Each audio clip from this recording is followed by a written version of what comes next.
Upon arriving at the Empire's most prestigious school with his parents, Lewis and his family are immediately stopped before they can even reach the gates. Two arrogant noble students bar their way, insulting them by claiming that commoners don't belong at the Arcanist Academy. To provoke a reaction, the bullies shove Lewis's mother to the ground. Although Lewis is on the verge of losing his temper and attacking them, his parents intervene. They urge him to stay focused on the upcoming entrance exam, rather than throwing away his future on a street fight. Frustrated but obedient, Lewis restrains himself, leaving the bullies disappointed that they didn't get a chance to beat him up for fun. However, Lewis quietly vows to himself that once he is officially a student, those nobles will face the consequences of their actions. Without lingering, he makes his way to the testing grounds where thousands of hopefuls, many much older than him, have already gathered. This age gap doesn't intimidate him in the least. Soon, the principal appears to kick off the proceedings.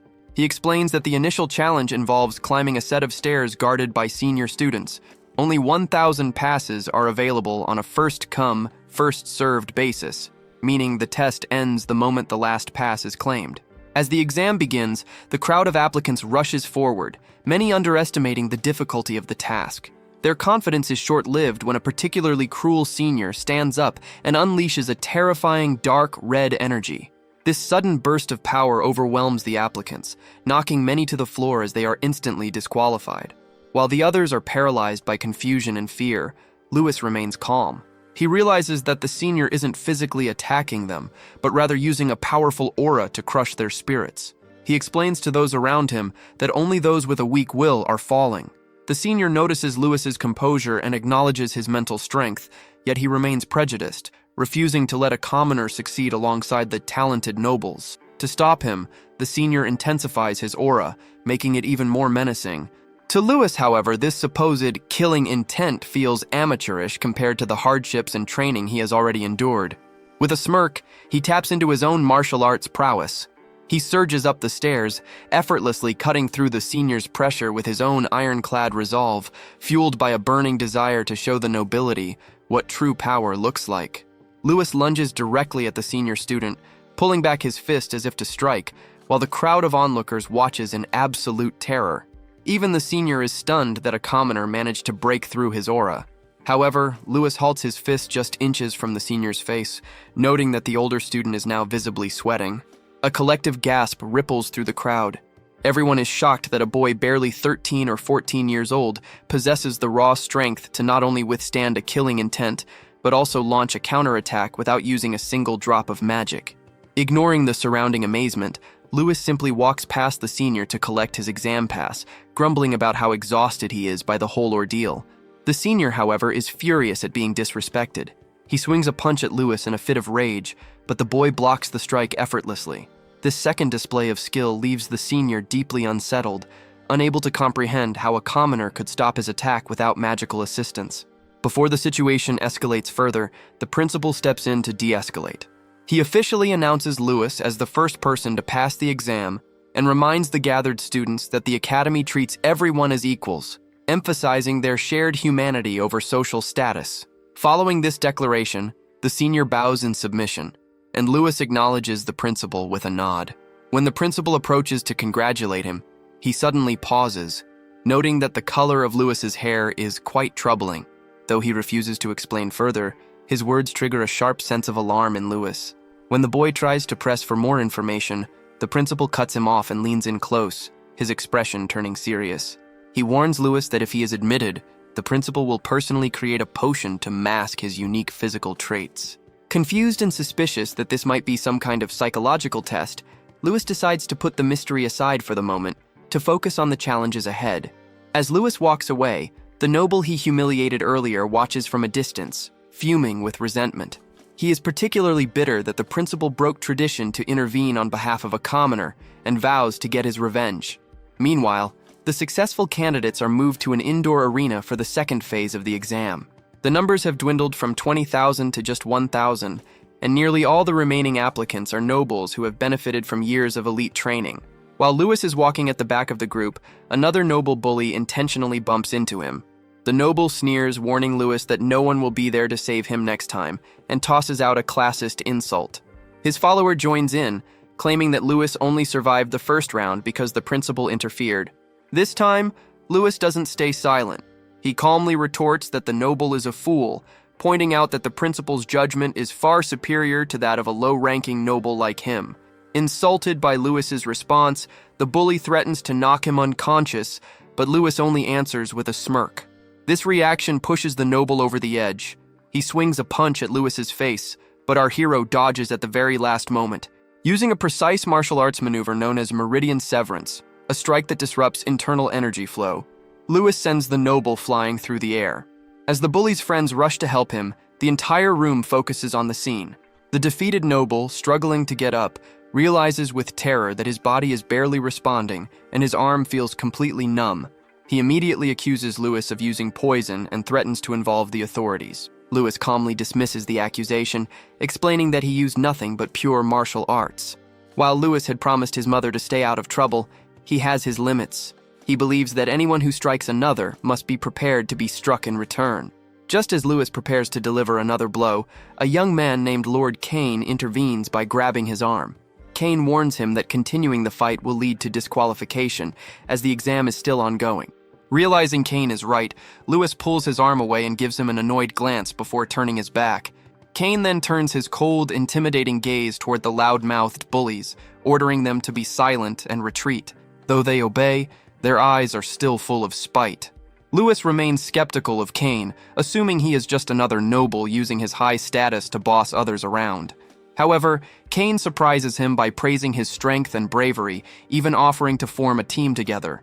Before Lewis can give an answer, a crowd of admirers, both girls and boys, swarms Kane, acting like devoted fans. Lewis doesn't have much time to process the interaction, as a whirlwind of light suddenly forms in the middle of the room.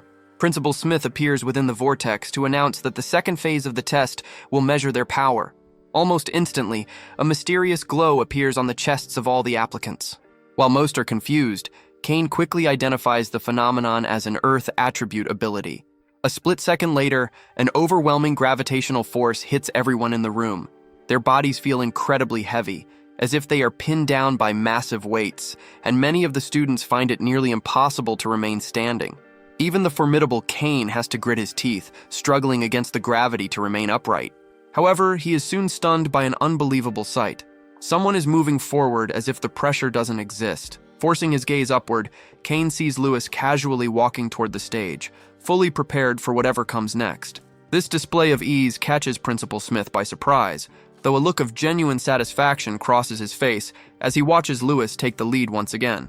While the other students find the intensifying weight almost unbearable for their bones, even after years of formal training, Lewis shows no signs of physical strain or even a slight tremor. This leaves Kane questioning the true extent of the boy's mysterious abilities. The principal eventually announces that only those who have managed to remain standing are eligible for the next phase. With a wave of his hand, he summons a variety of weapons and invites the candidates to take their pick. While most struggle just to balance themselves, Lewis calmly selects a solid sword. Smith then introduces the next challenge, which involves dealing with bound life forms. Before the confused applicants can ask for clarification, the principal vanishes, and a shout from the crowd draws everyone's attention upward. Glowing blue, jelly-like creatures begin rain down from the ceiling, bouncing across the arena floor. At first glance, these soft creatures appear far less threatening than the seniors from the previous round. The scoring system is explained. Hitting a creature grants 1 point, evading an attack earns 2, and successfully killing one is worth 5. With only the top 100 scorers moving on, several students mock the creatures as weak and rush in to secure easy points. However, their laughter quickly turns to terror.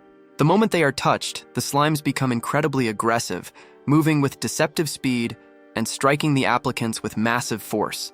The arena descends into total chaos as the swarming creatures launch a relentless assault.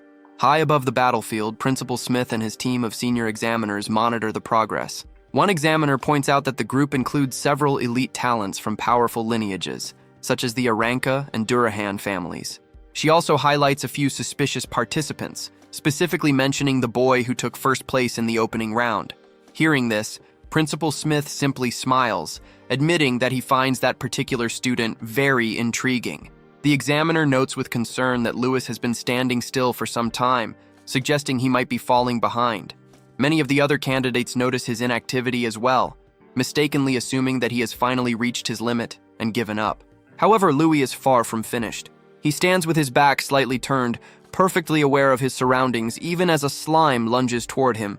At the very last moment, he dodges the creature's heavy strike with effortless grace, leaving onlookers baffled by his speed.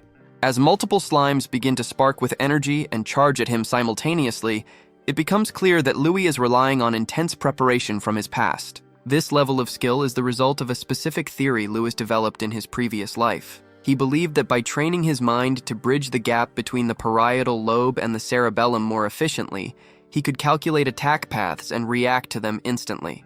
To test this void combat calculation, he had previously convinced his reluctant friends to throw rocks at him. By predicting the trajectory of every projectile, he proved he could handle any incoming threat. Now he applies this same method to the exam.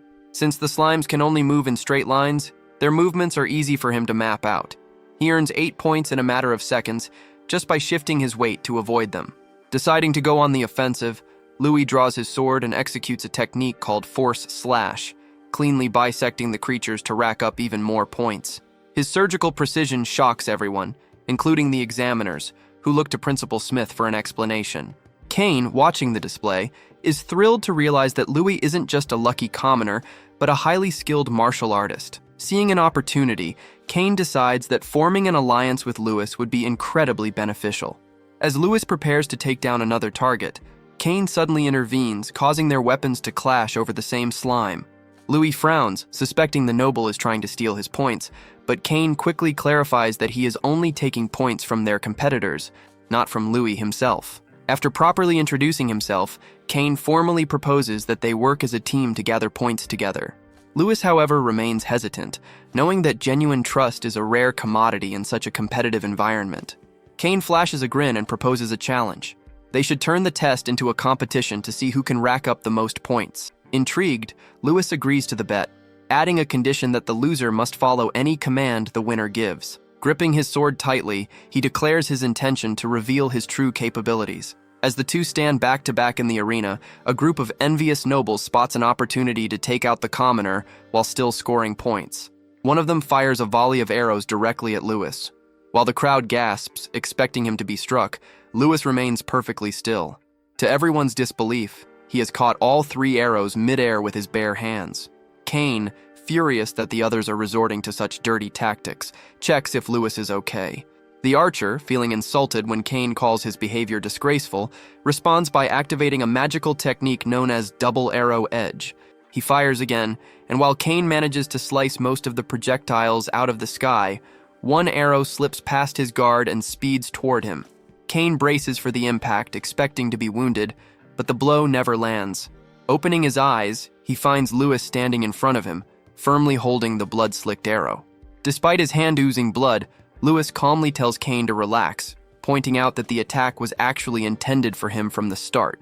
Watching from above, an examiner notes the clear malice behind the assault and asks Principal Smith if the bullies should be disqualified immediately. Smith, however, advises patience, suggesting the bullies will soon cause their own downfall. He wants to keep observing the situation before dealing with the consequences later. Curiously, he also instructs the examiner to have healing potions ready, as he suspects Louis is about to start breaking some bones. Louis asks Kane if he is familiar with baseball, a sport that doesn't exist in this world, but decides to demonstrate the concept anyway. As a slime charges at him, he swings his sword like a bat, his blade flashing with thunderous energy as he smashes the creature toward the bullies. The slime slams into the lead bully, breaking his ribs and knocking him off the stage into instant disqualification. Without pausing, Louis lunges toward the remaining nobles, who are paralyzed by the sight of their leader's defeat. He flips over one of them and kicks a slime directly into the boy's face, the impact shattering his teeth and sending him flying out of bounds. Only one bully remains, sweating and panicking, unable to predict where Louis will strike next. Out of nowhere, Louis materializes behind the final bully and dares him to turn around. Even when cornered, the noble remains defiant, refusing to offer an apology. He continues to spout insults, arguing that his status makes him superior and that commoners must learn to stay in their place. Blinded by his own arrogance, the bully fails to notice someone stepping into his path. A moment later, he trips and tumbles off the stage, disqualified just like his companions. The person responsible for the trip is Kane, who then approaches Lewis to thank him. Kane notices that Lewis has already bandaged the hand he injured while catching the arrow. As they share a high five, Lewis admits that, for a noble, Kane is actually a pretty decent guy. As they continue to run from the pursuing slimes, Kane makes it clear that he shouldn't be lumped in with the other nobles. He explains that he belongs to the Oranka family, one of the Empire's great clans. These families are legendary for producing numerous grandmasters and sages, giving them enough power and influence to rival the royal family or the arcanist associations. Lewis finds these new titles and names fascinating, making a mental note of them as they fight side by side. Meanwhile, the defeated bullies watch Lewis from the sidelines. Seeing a commoner perform so well fills them with a bitter, jealous rage. Unwilling to let him succeed, they launch another desperate attack toward the duo. This triggers a chain reaction, as Kane's loyal followers rush in to defend their lord, causing the situation to spiral out of control. What began as a test quickly turns into a chaotic free-for-all, with students turning on one another instead of the slimes.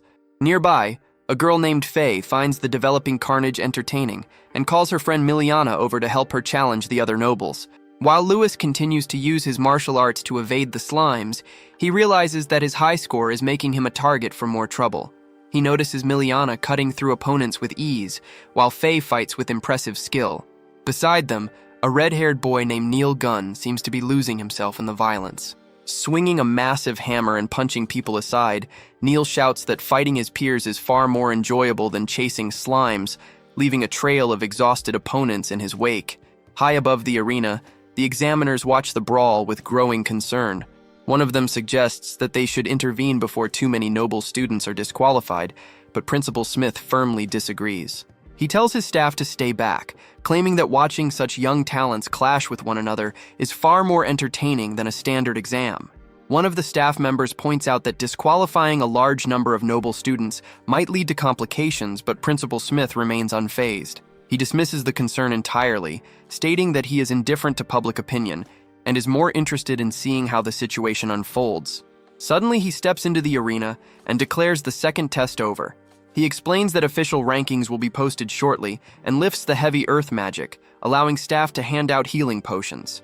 Lewis gazes at the bottle in his hand with surprise, knowing that even a simple potion costs 3 silver coins, a price he could never afford. Seeing his distracted look, Kane asks if something is wrong and jokingly promises not to bully him even after he wins their bet. When the results are finally displayed, the nobles feel a sense of relief because Lewis's name is missing from the general list. However, their joy is short-lived when the principal reveals that the top 5 candidates actually shattered every existing record, so their names are being announced separately. Miljana Royce takes 5th place, followed by Kane Oranka in 4th and Faye Durahan in 3rd. To Kane's utter disbelief, Lewis secures 2nd place with 887 points. Kane is stunned not just by the score, but by the fact that a commoner could perform at such an elite level. Accepting the loss of their bet gracefully, Kane asks what Lewis wants from him, though the boy simply replies that he will reveal his request once the exam is fully finished. The top spot, with a record-breaking 888 points, is awarded to Neil, the red-haired fighter who had been causing chaos earlier. The crowd whispers in fear about Neil's immense power, especially since he is another commoner who managed to outperform the Durahan heir. While Miljana notices Faye shaking with suppressed rage, Faye quickly composes herself, stating that she looks forward to testing her skills against someone so powerful.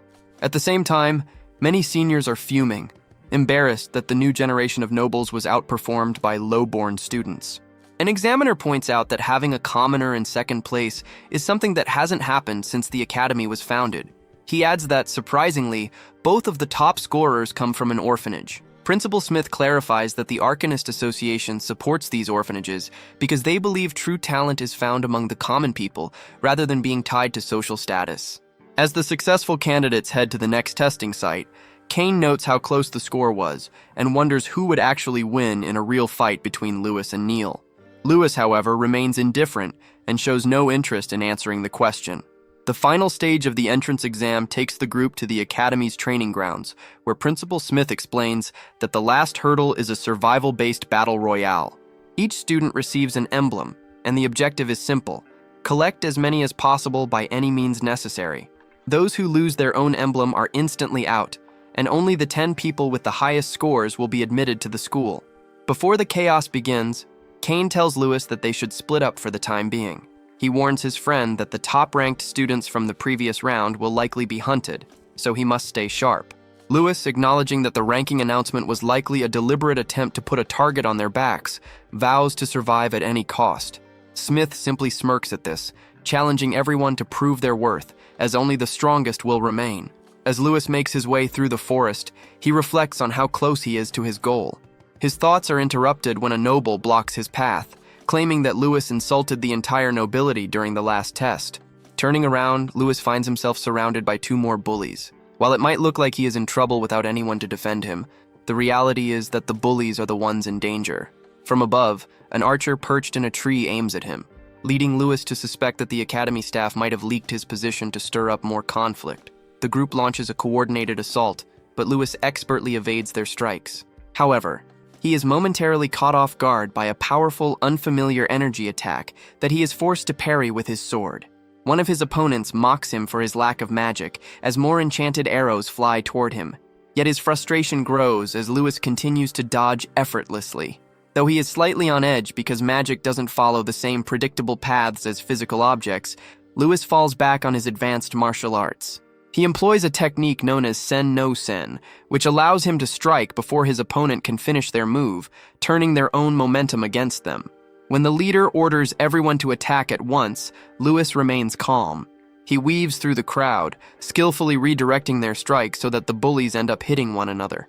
When another magical arrow is fired, he shifts at the last moment, causing it to strike one of the other students instead. After tossing the injured bully aside, Lewis picks up a spear and hurls it toward the archer in the tree, taking out the sniper in one swift motion. After systematically taking down every opponent and seizing their emblems, Lewis allows himself a triumphant laugh. Despite the defeat, one noble desperately tries to rally his friends for another charge, but he is suddenly knocked to the ground by an arrow. High up in a tree, Kane sits casually watching the scene, having observed that Lewis does not utilize magic. The defeated bullies are stunned by Kane's presence, but he explains that he had already neutralized their allies and forced them to reveal their entire ambush strategy. When the bully continues to yell, Kane hits him over the head with his bow until he finally stops. Leaping down from his perch, Kane approaches as Lewis notes that he seems to be in the clear. Kane dismisses the threat, remarking that those low-level nobles had only recently learned basic magic and were no match for him. He hands Lewis the final emblem he collected, but warns that Lewis will face constant trouble if he keeps being targeted. Kane offers to help him navigate the rest of the exam, but Lewis turns him down, insisting on solving his own problems. The entire exchange is witnessed by Faye, who applauds Lewis for his strong sense of honor and integrity. However, she isn't there for small talk. She gets straight to the point by challenging Lewis to a duel. Kane quickly whispers to Lewis that Faye is the granddaughter of the Durahan family's grandmaster. Curious, Lewis asks if the 2 of them have ever fought. Kane hesitates, denying any close friendship but admitting they have faced off before, though he claims he only struggled because he let his guard down. Lewis immediately teases him about losing, which sends Kane into a defensive flurry of excuses. Faye soon interrupts their bickering, mockingly telling them to end their bromance and stop flirting.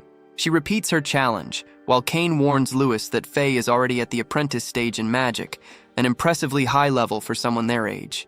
He advises Lewis to simply ignore her and focus on the exam objectives. Irritated by their hesitation, Faye begins to mock them, accusing the boys of being cowards who plan to run away. She suggests that Kane is only trying to protect Lewis's ego because he knows a commoner can't win. This insult strikes a nerve. Despite Kane's annoyance, Lewis steps forward, his pride clearly wounded. He tells Faye that he has always been curious about how the great families fight and accepts her challenge. Faye smirks, pleased by his spirit, and offers to keep the fight fair by promising not to use magic. Without another word, she lunges forward with a secret technique called Lance Slam, aiming directly at him. Lewis remains motionless until the very last second. Just as it looks like a direct hit, he shifts his weight and traps the lance against his bicep. Impressed but undeterred, Faye spins her weapon in a full circle to force him to let go, then immediately follows up with a second heavy strike. Once more, Lewis manages to evade the strike by a hair's breadth. From their distant observation point, the examiners watch the duel with intense focus, noting that it has been quite a while since they witnessed the legendary spear techniques of the Durahan house. They praise Faye's remarkable speed and power, labeling her a genuine prodigy. At the same time, they are equally fascinated by Lewis's performance and begin placing bets on how much longer he can hold out, with one examiner predicting a quick defeat.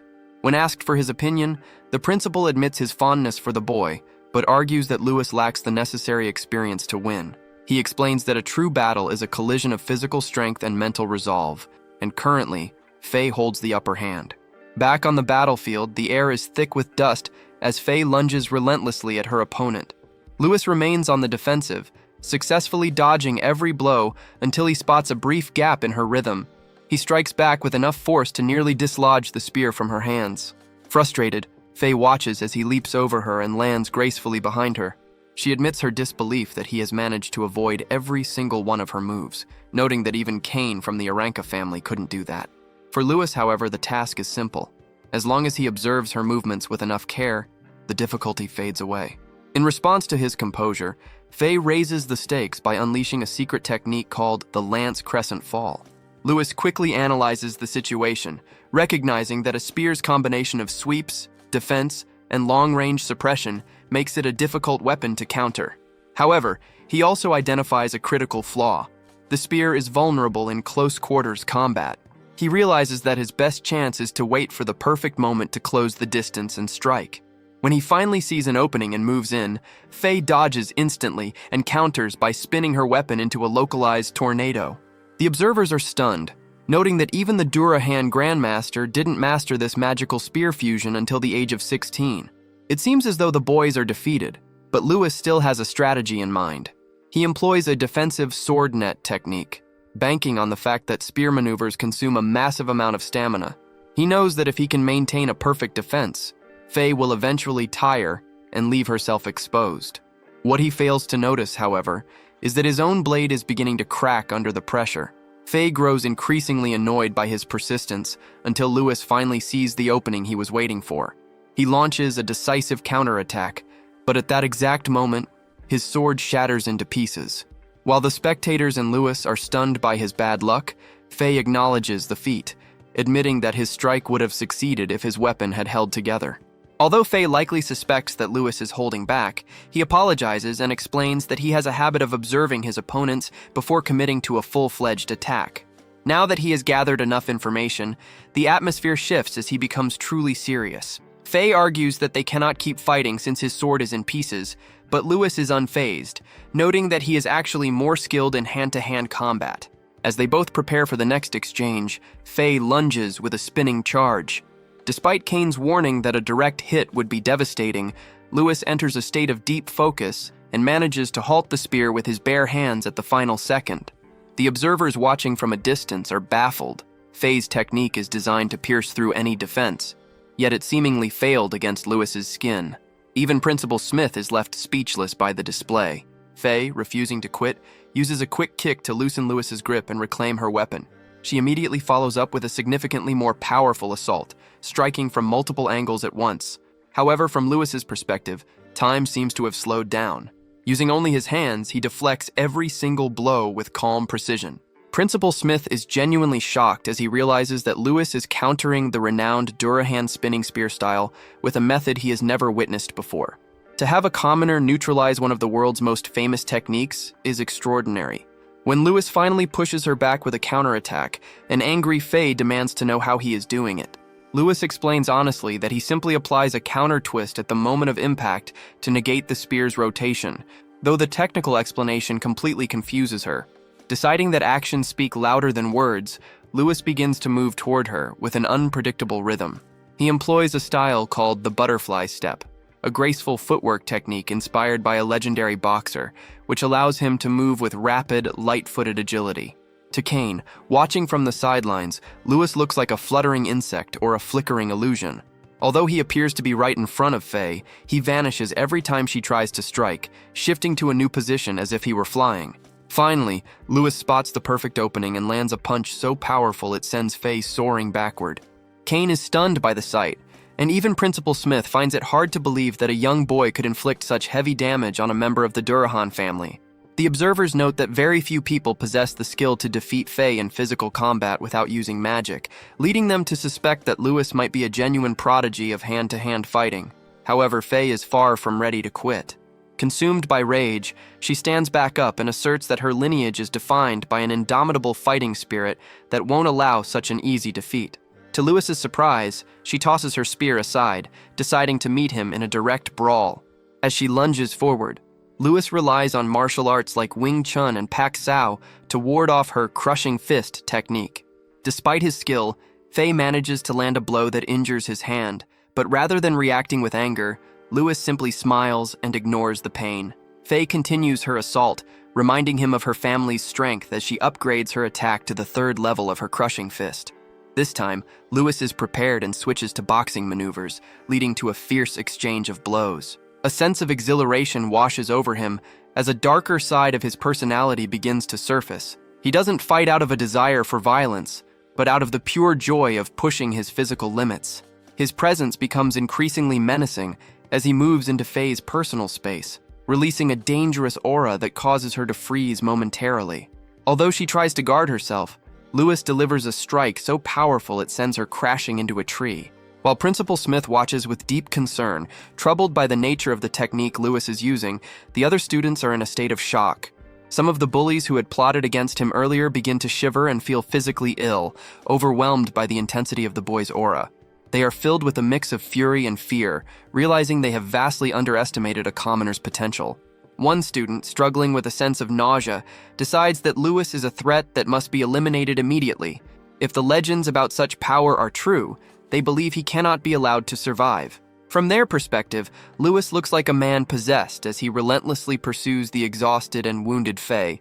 She barely has time to brace herself before another punch sends her flying once more. It is clear that Lewis's speed and strength operate on an entirely different level, leaving her with no conventional way to win. Just as Lewis prepares a final strike and Faye fears for her life, she instinctively activates her magic martial arts to shield herself and launch a counteroffensive. The resulting explosion of energy throws both fighters backward.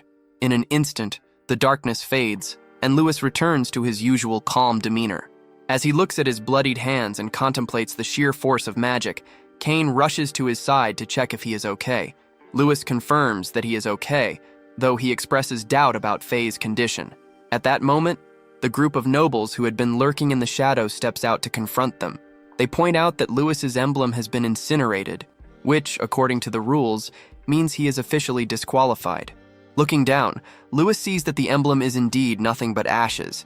Kane immediately attempts to intervene, arguing that the destruction was merely an accident. However, the bully dismisses his plea with a smirk, noting that since the principal witnessed the event, Kane won't be able to help a commoner cheat his way through. He demands that Lewis drop his gear and vanish, calling him trash that doesn't belong in the exam. Unexpectedly, Faye tells the bullies to be quiet. Everyone is stunned to see her standing despite her severe injuries. When the bully asks if she is really defending a commoner and warns her that she might face disqualification for breaking rules, Faye remains indifferent to his threats. She admits that she was the one who accidentally used magic and insists that Lewis earned his place, offering him a sincere apology. Kane is speechless at the sight of the high-ranking Faye apologizing to a commoner. Lewis, however, returns the gesture, explaining that he was the one who lost control of his temper and should be the one saying sorry. Though clearly frustrated by her defeat, Faye accepts his apology. She notes that he was the one who pressured her into using her powers, but she insists on a rematch once they have both officially enrolled. The bully interrupts with a laugh, mocking Lewis by pointing out that while he has 4 emblems, Lewis has 0 and won't even qualify. In response, Faye tears a piece of fabric from her clothing and hands it to Lewis. This cloth represents the 14 emblems she has already seized. With this single act, Lewis suddenly has a higher score than the bullies. Before departing, she mocks Kane and tells the bullies that the weak shouldn't succeed while the deserving fail. She refuses to allow such an injustice to stand. Picking up her spear, Faye declares her new objective. She must collect more than 14 new emblems to secure her spot. Kane, grinning, agrees that he has the same plan. The two of them dash back into the fray, eager to increase their counts and eventually settle their own bet. As Lewis watches his 2 new allies leave, a small smile appears on his face. He is so distracted that he fails to notice Principal Smith and an examiner descending from the sky. The principal informs him calmly that because his emblem was destroyed, he is disqualified and must be led out of the arena. Lewis accepts the decision without putting up a fight.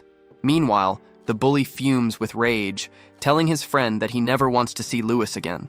His friend, however, points out that if Faye and the others continue their streak, there might still be a way for Lewis to make it into the academy.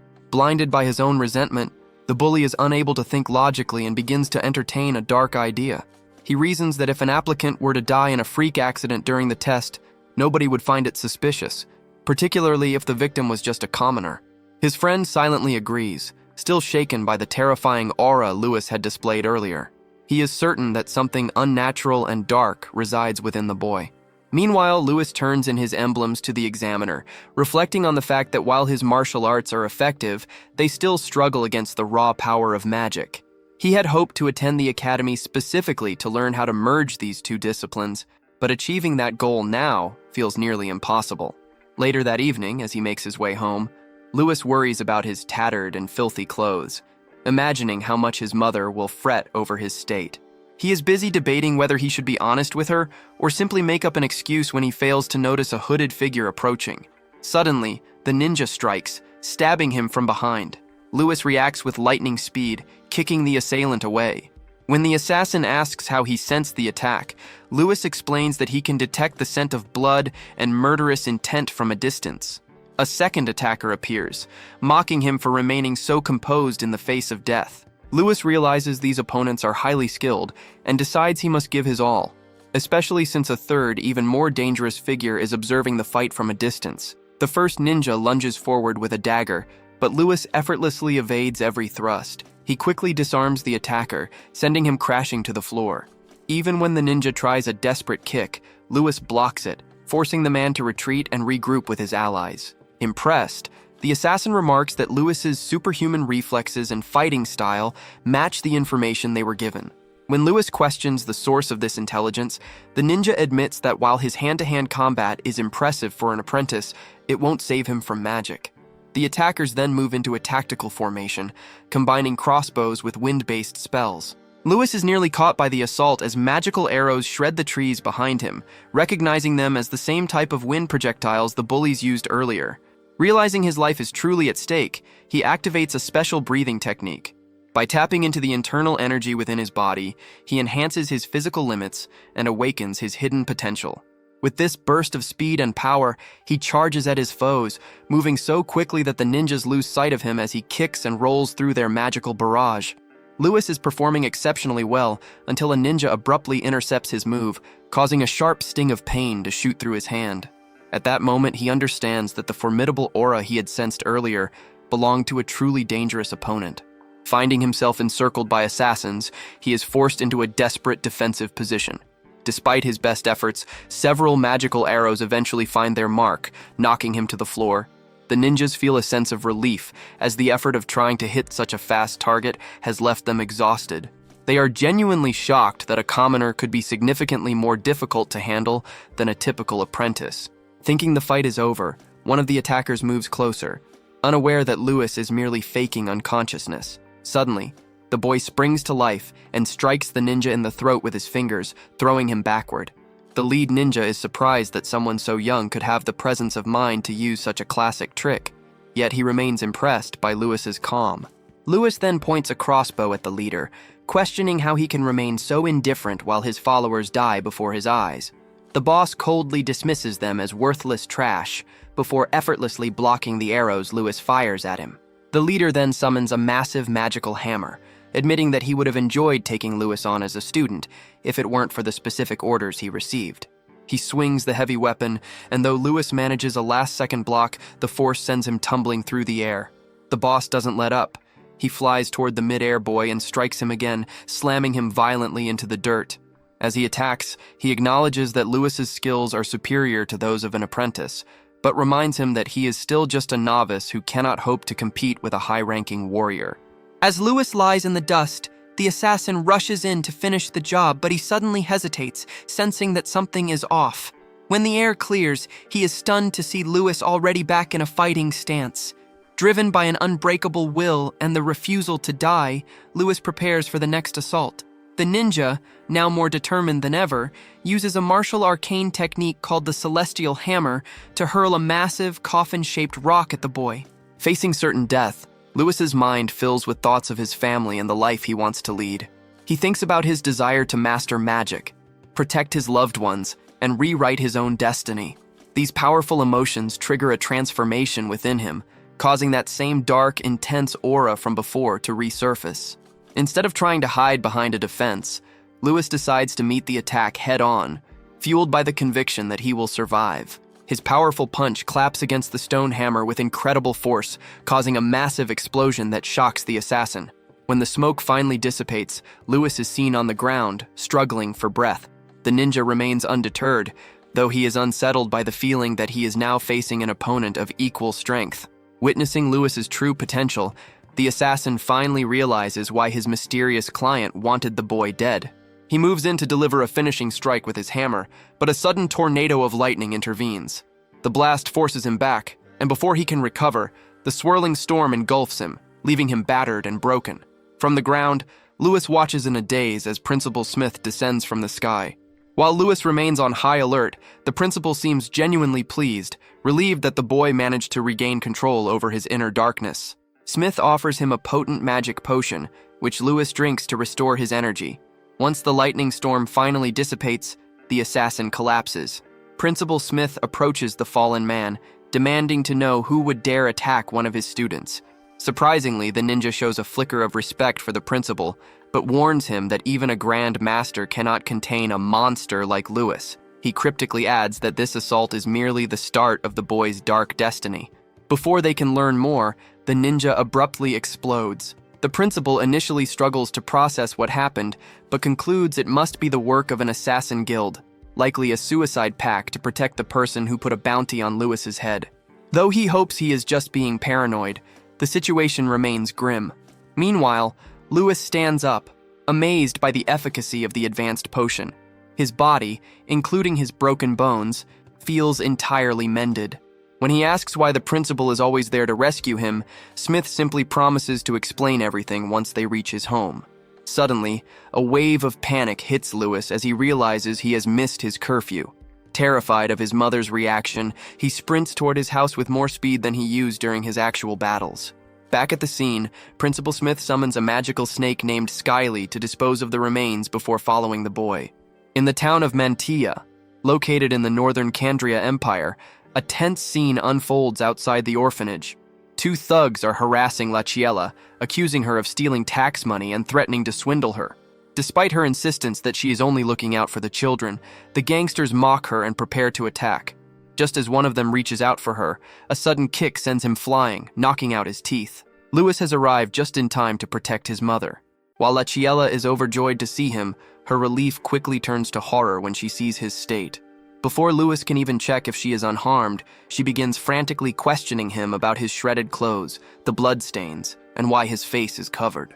Feeling embarrassed, Lewis tries to dismiss his mother's concerns by claiming his clothes got caught on a tree during the test, but she remains unconvinced. At the same time, the thug who had been knocked down struggles back to his feet. He angrily accuses Lewis of constantly breaking the rules and threatens to return with reinforcements. However, their bravado vanishes when Principal Smith steps in to help. After the principal introduces himself, the criminals are paralyzed with fear upon realizing they are standing before a genuine Grand Master. With a cold politeness, Smith asks them to deliver his regards to the local lord. Sensing the unspoken threat behind his words, both men flee the scene as fast as they can. Once the troublemakers are gone, the principal informs Lachiella that he needs to discuss a serious matter regarding her son. She invites them both inside, where Smith is immediately struck by the unusual technology in the house. He notices an automatic device that functions without any magical power, something the thugs had mentioned earlier. As he looks around, he discovers that these self-operating inventions are everywhere, from the floors to the ceiling. Lachiella admits she has no idea how Lewis built these things, but she expresses her gratitude because his inventions have made their daily lives much easier. She assumes that for a man of the principal's stature to visit personally, Lewis must have achieved something remarkable during his exam. Principal Smith finds her comment amusing, noting that Lewis didn't just do well, he exceeded every possible expectation. He explains that Lewis possesses a level of talent he has only ever seen mentioned once in the ancient Gaia scriptures. According to the legends, during a time when monsters ruled humanity with cruelty, a single genius appeared with the goddess's guidance. This individual mastered the elements and invented martial arcane techniques, eventually leading his allies to victory over the monsters 5 years later. This triumph saved humanity from extinction and became the starting point of their current calendar, known as Liberation Day. While Lachiella is fascinated by the tale of the first hero, Lewis is confused as to why common folk stories never mention such a person. The principal clarifies that this figure appears differently across various texts, but is consistently described as a man with black hair and black eyes. At this detail, Lachiella becomes quiet and protective, while Lewis is visibly startled by her change in mood. Smith reveals that the hero's story is a closely guarded secret among the elite because, despite saving the world, the hero eventually succumbed to a dark madness. He committed the ultimate sin by murdering his own friends and was subsequently erased from history to serve as a warning. Looking at his hands, Lewis reflects on the times he felt his own self-control slipping. The principal stands up, emphasizing the gravity of the situation. He explains that in every nation, anyone born with black hair and eyes is executed immediately to prevent history from repeating itself. He then looks directly at Lewis and asks if he truly believed a simple bottle of hair dye could keep his identity a secret forever. Stepping forward to defend her son, Lachiella confesses that she was the one who insisted he dye his hair. She explains that she wasn't trying to hide a monster, but was simply a terrified mother trying to protect her child, and she personally vouches for Lewis's kind nature. Lewis tries to soothe his mother, pointing out that if the principal had any intention of executing him, he would have done so by now. He is convinced that the man's visit serves a specific purpose. Principal Smith smiles in response, clearly impressed that a 13-year-old has managed to control and even subdue the madness within, a feat that leads him to see Lewis as a potential new hero. While Lewis is taken aback by this title, the principal clarifies that the current global peace is merely a facade. He explains that a deep darkness is always present, and after observing Lewis during the entrance exam, he dismissed the idea that legends were mere fiction. Consequently, he has decided to mentor Lewis for the benefit of all humanity. To test him, Smith tosses an apple, which Lewis catches with natural ease. The principal then delivers the good news. Because Faye and Kane were so efficient in the final test, the majority of the other candidates failed, meaning Lewis has officially passed. Welcoming him to the academy, the principal offers to personally oversee his training. Stunned by this sudden trust, Lewis begins to ask if he is destined to lose his mind like the hero of the legends. Before he can even complete the sentence, Smith snatches the apple back and warns him sternly that if he ever falls into insanity, he will be the one to end his life. The following day, Lewis spends his time repairing a fence alongside his foster brother. His brother is buzzing with excitement, unable to grasp the fact that Lewis received a personal invitation from a grandmaster. While his brother views this as a massive honor, Lewis remains cautious. He knows the invitation was also a veiled warning, though he keeps this to himself to keep his family calm. As his brother talks endlessly about the logistics of the academy, such as uniforms and dorm fees, Lewis is lost in thought. He wonders how a simple noble boy like himself could be linked to the first hero. He can't stop replaying the previous night's events, how easily the principal saw through his hair dye and the seriousness of his threats. Lewis finds himself questioning how much he can truly rely on the man's promises. He also recalls a conversation from the night before. While they were walking together, Lewis had questioned why the principal allowed his mother to hear such terrifying truths. Smith had replied quite seriously that she needed to know the reality of the situation, or she would simply become an obstacle on his journey. Although Lewis is offended by the suggestion that his mother is a burden, the principal warns that once Lewis's true nature is exposed, his entire family will be in peril. He argues that as a mother, she must be strong enough to accept the trials that are only just beginning. After giving this advice, the principal took flight and left. Reflecting on this now, Lewis realizes the man was right. He must increase his own strength to protect everyone he loves. Suddenly, a group of children from the orphanage runs toward him, full of joy. A young girl named Lana hugs him while crying, asking if he will ever come back to see them. Lewis comforts her, promising that he will visit often and even bring some of them back with him during school holidays, reminding her that this place is his true home. They seal the promise with a pinky swear. Shortly after, their moment is interrupted by the arrival of a noble butler. He explains that he represents the Oranka family and that young Master Kane has sent a formal invitation for Lewis to visit their estate. Handing over the authentic-looking letter, the butler makes it clear that Kane is eager to strengthen their bond before the academic year officially begins. Accepting the invitation with excitement, Lewis climbs into the carriage and begins his journey.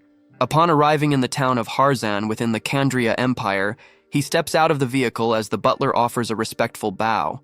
The fame and wealth of the Oranka family are evident throughout the town, but the sheer scale of the estate still catches Lewis off guard. He stands with his mouth open in disbelief, finally realizing the true extent of Kane's noble background. Before he can head inside, Kane runs toward him with great energy, nearly hugging Lewis while expressing his joy that they will be classmates. Lewis jokingly congratulates him on the chaos he caused during the final exam and admits that he only passed thanks to the help of Kane and Faye. He suggests they call off their bet since they are now even, but Kane insists on keeping it going, noting that Lewis had the skill to pass regardless. Kane also mentions that having Faye's approval is a rare and impressive feat. As they enter the mansion, the staff members bow in greeting. Kane proposes a sparring session before the school year begins, arguing that they didn't get a proper chance to fight during the entrance exam. He also offers to help Lewis with any questions he has about the academy or subjects like mathematics. Their conversation is suddenly cut short by Kane's mother, who stands on the staircase looking visibly displeased. When Kane tries to introduce Lewis as his friend, she silences him with a single terrifying look that leaves him speechless. Marching down the stairs, she begins to insult Lewis directly, claiming she always told her son to be selective with his company. She declares that the Oranka family gates are not open to just anyone, and that a commoner like Lewis is an insult to their lineage. She suggests that Kane should focus on training with strong peers rather than wasting time with the poor. While a humiliated Kane watches, she approaches Lewis and demands to know his true intentions, asking if he is after money or influence. To show her disdain, she takes off a ring worth a fortune in gold and tosses it at his feet, telling him to take the payment and never return. Kane desperately asks his mother to stop the insults and begins to apologize to his friend, but he is stunned to see Lewis actually kneeling to pick up the jewelry. However, Lewis's response is not what she expected. He calmly states that he befriended Kane because he respected his talent, adding that if she believes her son's worth is only equal to a single ring, then she is the one who should be ashamed for belittling her own child. Kane is amazed at how Lewis managed to flip his mother's logic against her, while the woman becomes so enraged that she begins screaming for the servants to drag Lewis out of the palace immediately. The staff members move to seize Lewis, but Kane tries to intervene, asserting that his friend is actually more gifted than he is. He attempts to convince his mother by pointing out that Lewis shattered previous exam records and even defeated Faye. Unimpressed, his mother dismisses these claims as impossible, refusing to believe that a commoner could ever outshine the children of elite families. She mocks Kane for thinking she would fall for such an obvious lie. Kane stands his ground, and Lewis contributes to the tension by stating that his presence will actually help Kane become even more powerful. This arrogance shocks Kane's mother, who is offended that a commoner would dare to speak so boldly in her presence. As her angry voice fills the hall, the doors suddenly swing open to reveal a mysterious newcomer. The man repeats Lewis's claim, asking if it is true that he can make Kane stronger. The room falls silent as Kane's mother realizes with horror that her husband, William, the head of the Oranka family, has returned. Stuttering, she tries to lead him away, insisting that Lewis is beneath their notice. However, William ignores her and approaches his son, who offers a respectful bow. Lewis also greets him politely, sensing that William possesses a massive aura comparable to Principal Smith's. Disregarding the pleasantries, William asks his son directly if Lewis truly possesses superior skills, and Kane confirms that his friend's abilities surpass his own. To settle the matter, William challenges Lewis to prove his worth. He releases a terrifying aura filled with such intense killing intent that Lewis feels as if he is being hunted by a lion. The pressure is so heavy that he struggles to breathe, feeling his very soul being attacked. Just as it seems he might break, Lewis manages a miraculous feat of resistance. Drawing on his own willpower and the mental toughness he built through years of hunting monsters, he counters William's presence with his own aura. This hidden potential shocks the onlookers. Lewis realizes that if this is only the start of his journey, there is much more to learn. Gathering his strength, he releases his aura with such explosive force that William is momentarily stunned. To the Grand Master, it looks as though a fearsome dragon has appeared to challenge his lion. The two auras clash in a silent battle of wills as Kane watches in disbelief at his friend's incredible display of power. Although Lewis manages to withstand the pressure, the effort leaves him completely drained. He eventually bows before William out of sheer exhaustion, laughing off the situation when Kane rushes to his side to check on him. William finally begins to view the boy with genuine respect following that display of power. When asked about his motivation for seeking strength, Lewis explains truthfully that his primary goal is to keep his family safe.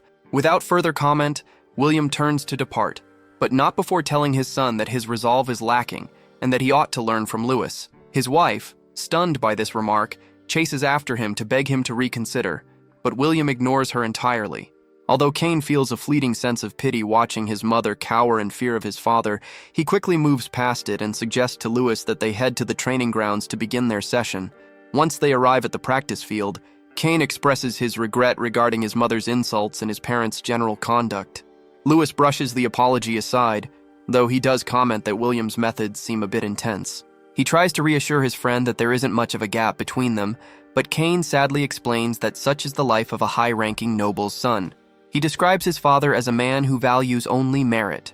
To earn his respect, one must achieve immense power.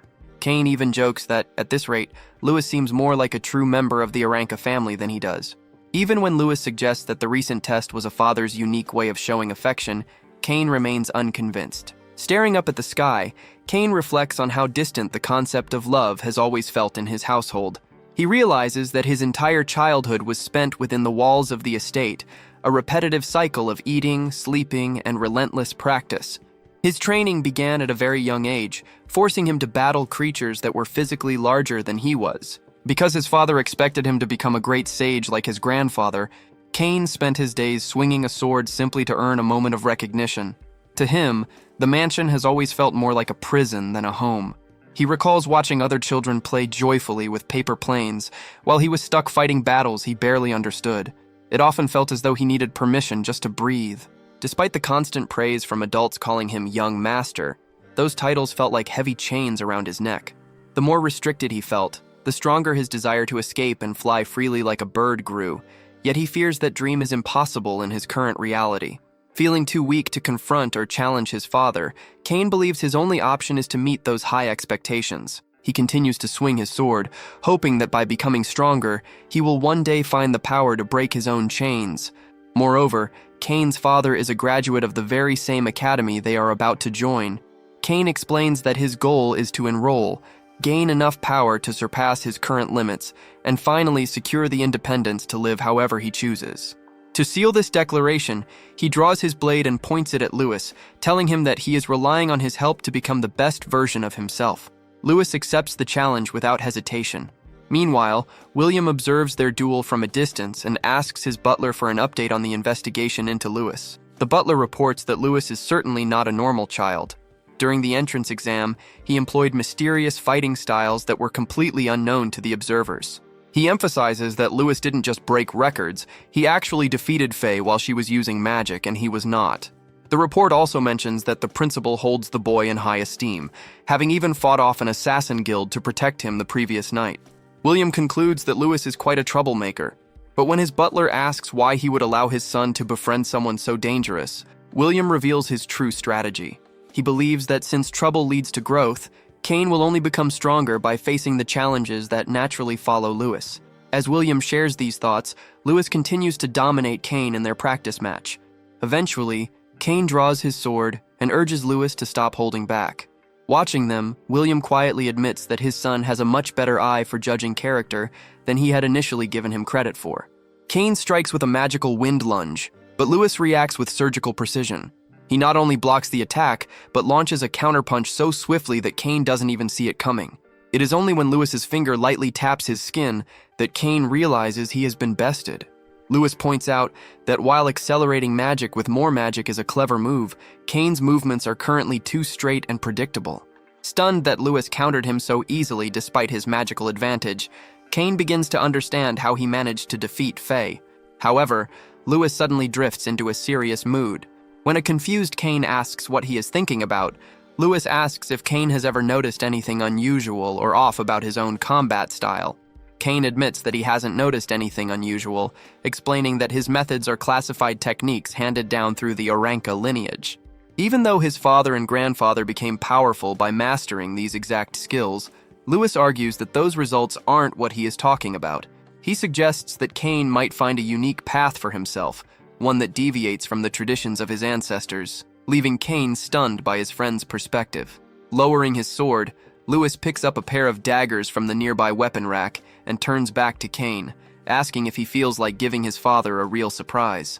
This leads to the current moment, where William watches as both boys suddenly leap into the air and launch a coordinated, unannounced strike directly at him.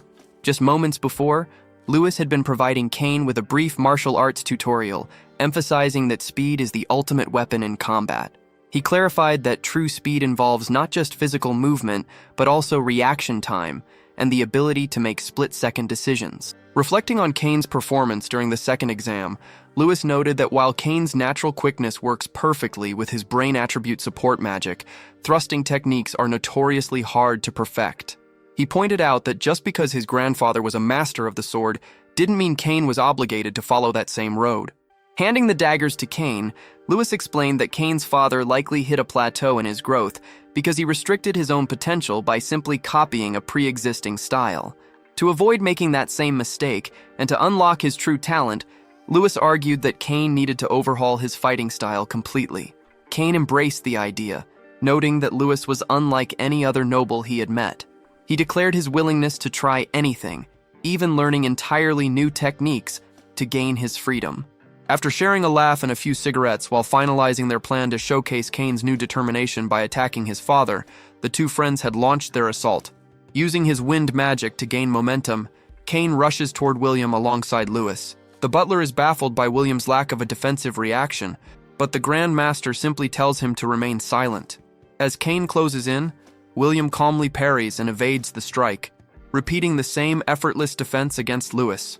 Lewis continues to press the attack relentlessly, believing that daggers offer the best advantage in terms of speed and maneuverability. By combining these weapons with his butterfly step technique, he hopes to overwhelm his opponent's reaction time and deliver a high-speed barrage. Although William is slightly taken aback to see Lewis utilizing the butterfly step, he remains composed, successfully dodging every single blow directed at him.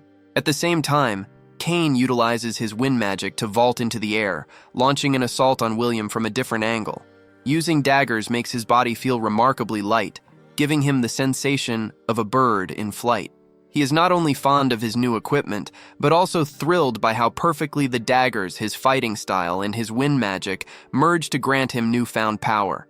During the clash, he declares that he has finally discovered a martial arts path that truly belongs to him.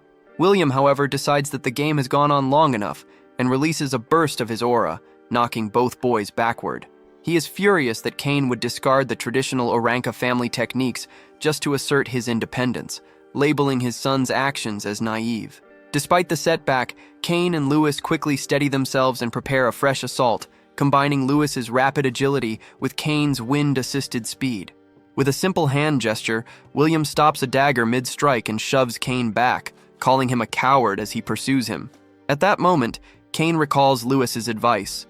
Retreating isn't a sign of weakness, but a tactical choice that is sometimes necessary in combat. Following this strategy, Kane backs away momentarily to find his footing before charging his father again. Just as William reaches for him, Kane uses his wind magic to flip over his father's head like a localized tornado, striking from the rear while Lewis moves in simultaneously for a coordinated blow. Earlier, Lewis had shared a peculiar but effective concept from a sport called baseball, known as a change-up. He explained that a fighter could confuse an opponent by constantly shifting their speed and rhythm, making even basic moves dangerous if the opponent's timing is thrown off. By pairing this deceptive timing with the natural speed of a dagger, a fighter can overwhelm their target. The boys apply this exact method now, but William remains composed. He blocks Kane's strike, assuming it is a meaningless low-level move, only to be stunned when Kane's weapon ends up just centimeters away from him due to a last-second deception. While Lewis feels a sense of pride in his friend's progress, William abruptly brings the session to an end. Turning away from a sweating Kane, the Grandmaster warns him not to bring shame to the Oranka name as he walks off. Kane takes this as a victory, interpreting his father's words as a silent acceptance of his choice to use daggers. As they leave, the butler follows William, who quietly reflects on the boy's interesting use of close-range strikes and hit-and-run tactics. He finds it surprising that he, a grandmaster, could learn something from children, and feels a secret sense of pride in his son's growth. Lewis, meanwhile, is grateful for the chance to test himself against someone of William's caliber, though he is slightly disappointed the fight ended so soon. Kane is overwhelmed with joy, having finally earned his father's recognition for the first time in his life. Thrilled by this success, he decides to show his gratitude by taking Lewis to the Oranka family's massive library. Lewis is stunned by the sheer volume of books, but before he can explore, Kane presents him with a box as a token of appreciation. He credits Lewis for helping him discover his true potential so rapidly and insists that he accept the gift. Inside, Lewis finds gold, several precious items, and rare magical texts that are usually off-limits to commoners. Studying these advanced books, which cover everything from basic theory to martial arts across the Academy's multi-year curriculum, will be a massive advantage for him. As they look through the materials, Kane mentions that every incoming student must participate in a magic awakening ritual.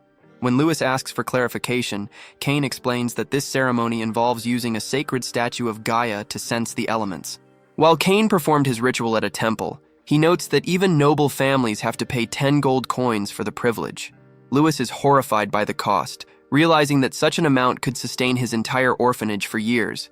He worriedly asks if the Academy charges the same fee, but Kane reassures him that the school provides the ritual for free, which is why admission is so highly competitive. Still, because expenses like rent and supplies are still quite high, Kane urges Lewis to keep the gift and promises to support him whenever he faces financial trouble. To prevent any further argument, Kane pushes the box into his hands, suggesting they consider it a fair trade for their earlier bet. Grateful for the gesture, Lewis eventually accepts the help, but begins to brainstorm ways to generate his own income. He recalls hearing that pharmacists who specialize in magic can earn a fortune and begins searching the library for related texts. An idea soon strikes him. He could potentially make a lot of money by reinventing items using knowledge from his past life. He asks Kane if the Oranka family has any ties to the Merchant Guild. When a curious Kane asks why he wants to know, Lewis simply teases that it is a secret for the moment, though his friend will likely discover the truth before long. A week has passed, and the freshmen at the Academy are walking with nervous excitement as the entrance ceremony begins.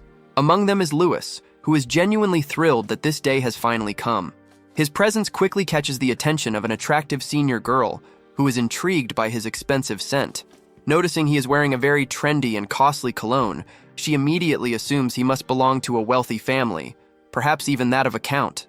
Eager to make a useful connection, she introduces herself as Rose from the 150th class and offers to be his guide.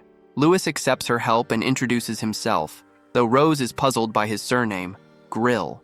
Despite never having heard of it, she finds the name somewhat intimidating and begins to wonder if he might be the illegitimate son of a high-ranking noble. As they stroll through the grounds, Lewis observes the hidden tensions of the school.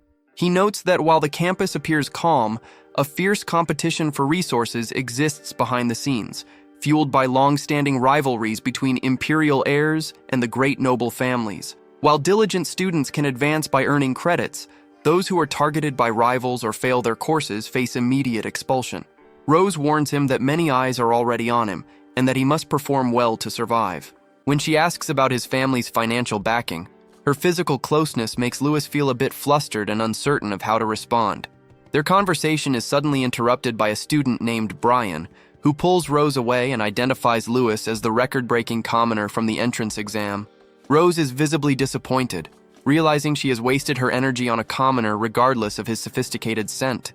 Lewis, unbothered by her change in attitude, turns to Brian, who advises him to ignore people like her. Brian explains that the Academy acts as a small-scale version of the Empire, containing every type of personality imaginable. When Kane approaches them, Brian quickly excuses himself, offering his help to Lewis should he ever need it. Lewis is curious about why Brian left so abruptly, but Kane clarifies that they aren't close, mentioning that Brian is the son of the Academy's chancellor. Faye soon joins them, describing Brian as a decent person who lacks a strong will. Her arrival immediately sparks a playful argument with Kane, forcing Faye's kind friend, Miliana, to step in and try to lead her away so they can complete their registration. Before they leave, Lewis expresses his gratitude to Faye for her support during the exam. She dismisses the thanks, insisting that his success was entirely his own doing, and continues to tease Kane as Miliana pulls her along. Once they are alone, Kane reveals a large stash of gold, explaining that it represents Lewis's portion of their recent profits. Lewis is stunned by the amount, but Kane credits their success to following Lewis's plan at the Berna Village Trading Company. This wealth came from selling a unique perfume Lewis had invented, which featured a delicate scent far superior to the traditional fragrances available on the market. Although Kane enjoys the scent of the perfume, he remains skeptical about its commercial potential. Lewis, however, is certain of its success, and his intuition proves correct as they quickly generate profits that exceed Kane's wildest expectations. While Kane plans to share his portion of the earnings with his mother, he finds himself fascinated by Lewis's mind, eager to understand what drives his friend's brilliance. As they head toward the reception area, Lewis asks Kane to keep their business venture a secret, a request Kane readily accepts. Upon reaching the desk, a teacher hands Lewis his student credit card, advising him to keep it safe and offering him a warm welcome to the school. During the registration process, Lewis becomes the subject of harsh whispers from other students. They mock him as shameless and express their disgust that the academy would allow commoners to attend alongside nobility. Gossip spreads about how he defeated Faye and Shane, and how his presence led to the expulsion of several students. It is during this time that Lewis discovers Sheath has been kicked out. Kane clarifies the situation, explaining that once the school found out Sheath had hired the Assassin's Guild, they took immediate action. Lewis finally realizes that Sheath had been his stalker all along. Kane warns him that Sheath has an unpredictable older brother named Jess, advising Lewis to stay alert. When Lewis catches Jess's eye, he feels no fear, but Jess is clearly thrilled, mentally preparing to make Lewis's academic life a total nightmare. Later, the freshmen gather in the grand hall for the welcoming ceremony. Principal Smith addresses the crowd, telling them they should take pride in reaching this stage, though he warns that their journey is only just beginning. He encourages them to work hard to become the pillars of the empire. The atmosphere shifts when the principal introduces the top student of the year, Neil Gunn, to give the representative speech. Neil's arrival shocks the room. Not only is his bloodlust overwhelming, but he is also completely undressed. Although the horrified examiners try to stop him, the principal allows him to continue. Neil immediately insults his classmates, calling them fools and declaring that his only goal is to crush every one of them. While the students are initially furious at his arrogance, they are quickly silenced by the terrifying pressure he exerts. The teachers are left despairing over how to handle such a volatile student, with some even contemplating resignation. Suddenly, Neil hurls his massive hammer across the room, where it lands right in front of Lewis. Jumping onto the weapon like a madman, Neil announces to the stunned audience that Lewis is his only true rival and that a legendary fight is about to take place. Reacting with protective panic, Kane quickly positions himself between Neil and Lewis to shield his friend. He warns Neil that the entrance ceremony is still in progress, demanding that he act properly and keep his distance. Neil responds with mockery, taunting Kane for his fear and insulting all nobles as pale and weak. Just as Kane's rage boils over and he prepares to strike, Lewis steps in to restrain him, urging his friend to keep his cool. Neil, however, continues to provoke them, labeling them both cowards and declaring his readiness to take them both on at once. Attempting to act as a mediator, Brian arrives and highlights Neil's talent as a fellow commoner. He advises Kane and Lewis to reconcile for their own benefit, arguing that selfishness will only hinder their survival at the academy. Neil remains unimpressed, rudely telling Brian to get lost and dismissing him as a nobody. While Brian is visibly embarrassed and Kane is secretly amused by the awkwardness, Lewis is left puzzled as to why Brian would tolerate such disrespect to defend someone like Neil. Nearby, the student body gossips in shock at the commoner's rudeness. Sensing an opening, Kane grins, which prompts Neil to threaten Brian with violence. Fortunately, a teacher intervenes, reminding everyone that unsanctioned fighting is strictly forbidden outside of official classes or tournaments and results in instant expulsion. Realizing the gravity of the situation, Neil becomes slightly flustered and backs down, deciding to postpone the confrontation, though the tension between him and Lewis remains unresolved. With the ceremony concluded, the teacher announces that the students are free for the day before classes begin tomorrow. Lewis is still trying to understand why Neil targeted him so aggressively, leading Kane to jokingly shift the blame onto Faye. Faye responds by hitting Kane, admitting that Neil's grudge might be her fault since they fought to a draw during the final exam.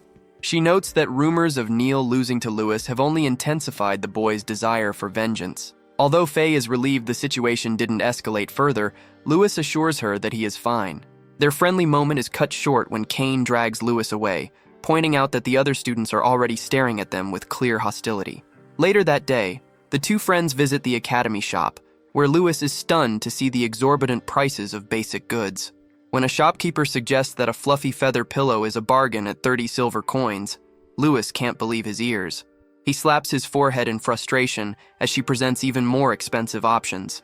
Kane tries to comfort him, explaining that these prices are actually on the lower end for the academy, and encouraging Lewis to treat himself to some daily necessities, since he deserves to splurge occasionally. Lewis quickly understands the significant weight that money and academic credits carry at the school. Using a portion of his savings, he manages to purchase a basic starter kit for 100 silver coins. He feels a wave of relief, knowing that without the profits from his perfume business, he would have been in a desperate financial situation. After setting aside what he needs, he decides to send the remaining funds back to the orphanage. While observing the expensive cleaning potions on display, he begins brainstorming new ways to increase his income. As he leaves the shop, he spots Faye and Miliana discussing the magic awakening ceremony scheduled for the next day as they head toward the dormitory. Watching them carry numerous shopping bags, Lewis realizes they have spent a considerable amount on his products. This thought makes him reflect on his family's tireless work back at the dorms. Eventually, he begins searching for room 60, silently praying that his roommate won't be a troublemaker. His search is interrupted when a futon is suddenly thrown in his path, blocking the hallway. Peering into the room, Lewis discovers a group of students intimidating a freshman, claiming that he must obey their orders for his own sake. Despite being cornered, the boy appears completely indifferent, even when one of the aggressors grabs him. Lewis intervenes by tapping the bully's arm, sending a painful jolt through his limb.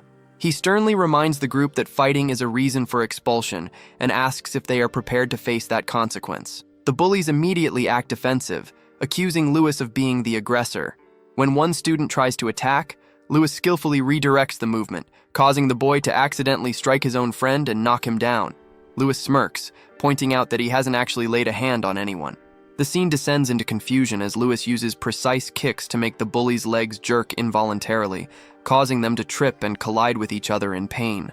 Frustrated and bewildered, the leader accuses Lewis of using some kind of monster-like body control, a label that clearly irritates Lewis. Before the tension escalates further, the boy who was being bullied steps in and asks Lewis to let the matter go.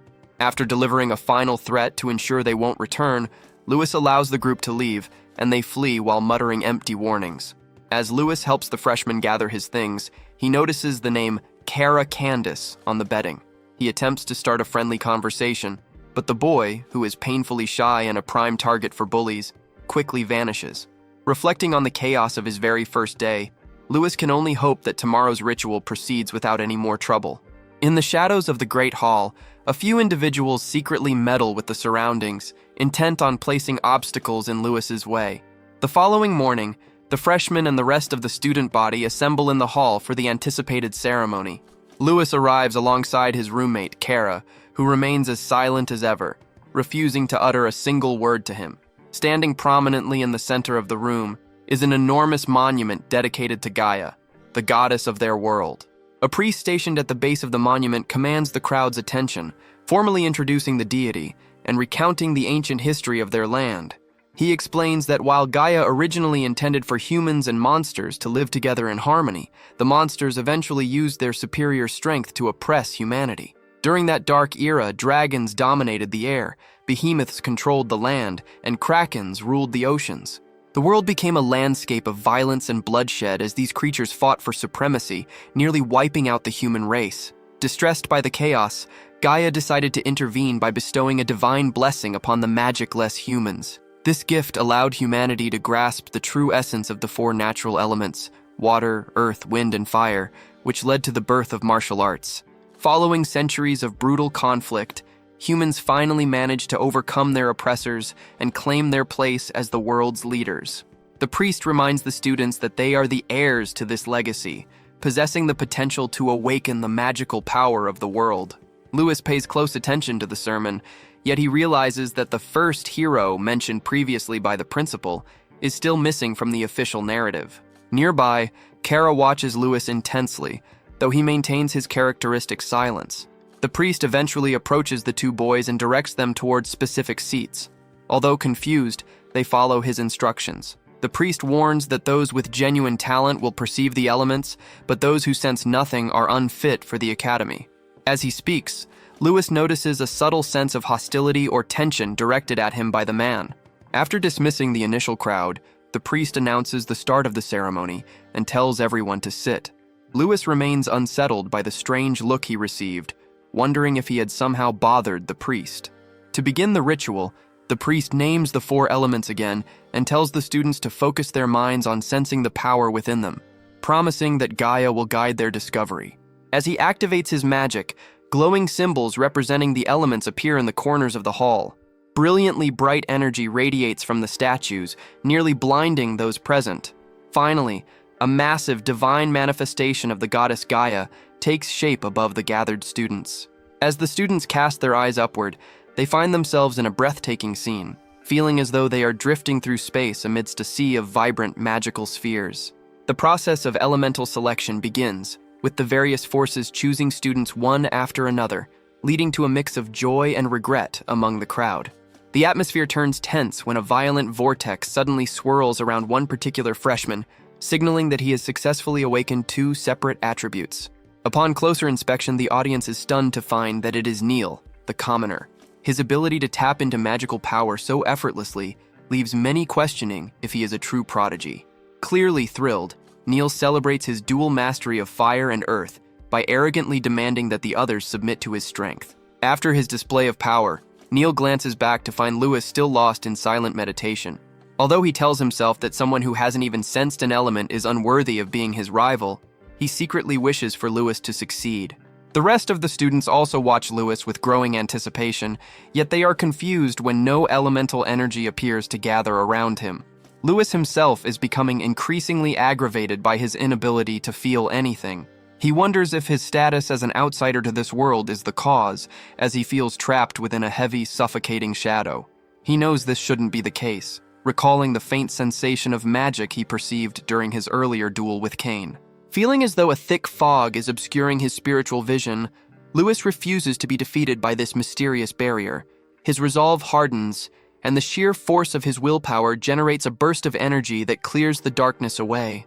Once his sight is restored, he finally perceives the brilliant elements dancing around him. Watching from a distance, the priest is shocked to see that the magical circle he used to isolate Lewis's mind has been shattered. He is left wondering how the boy managed to break through such a seal. However, Lewis's troubles are not over. When he tries to grasp the water element, it slips away from his touch. Despite being able to see and sense the elements now, he finds himself unable to actually connect with them, which only adds to his confusion and anger. Unbeknownst to him, he has fallen into another trap. The priest has secretly implemented a confinement circle, a specific spell intended to sever the link between a person's spirit and the elemental forces of the world. By utilizing forbidden ores and magical items designed to sever a person's connection to the elements, the priest has ensured that even if Lewis managed to see the elemental forces, he would never be able to touch them. It is clear that Lewis has already made powerful enemies who are committed to his downfall. The priest admits that while Lewis has a talent for offending people, he was happy to accept a bribe from one of those rivals to sabotage the boy. Now he watches and waits, hoping to see Lewis succumb to despair before the ceremony concludes. As the ritual draws to a close, the other students begin to filter out of the hall, whispering insults about Lewis. They mock him for acting superior earlier, labeling him a fraud who cannot even manage a basic elemental awakening. Suddenly, Kara speaks for the first time, gesturing toward the floor near Lewis and warning him that a trap has been set there. Acting quickly, Lewis strikes the ground and destroys a mat, uncovering a hidden magical orb. Kara simply tells him to hurry up before walking away. While Lewis offers a smile of gratitude, he finds himself questioning if this was truly a coincidence. A quick look at the priest's reaction suggests otherwise. Refusing to let the distraction stop him, Lewis stands and opens himself up to the elemental forces. In an instant, the colorful spheres throughout the hall rush toward him, forming a massive vortex that mirrors the one Neil created.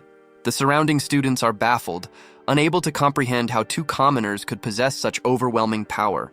The priest is equally stunned, wondering how a mere student could bypass both the forbidden ores and the confinement circle, a feat even a master should find impossible.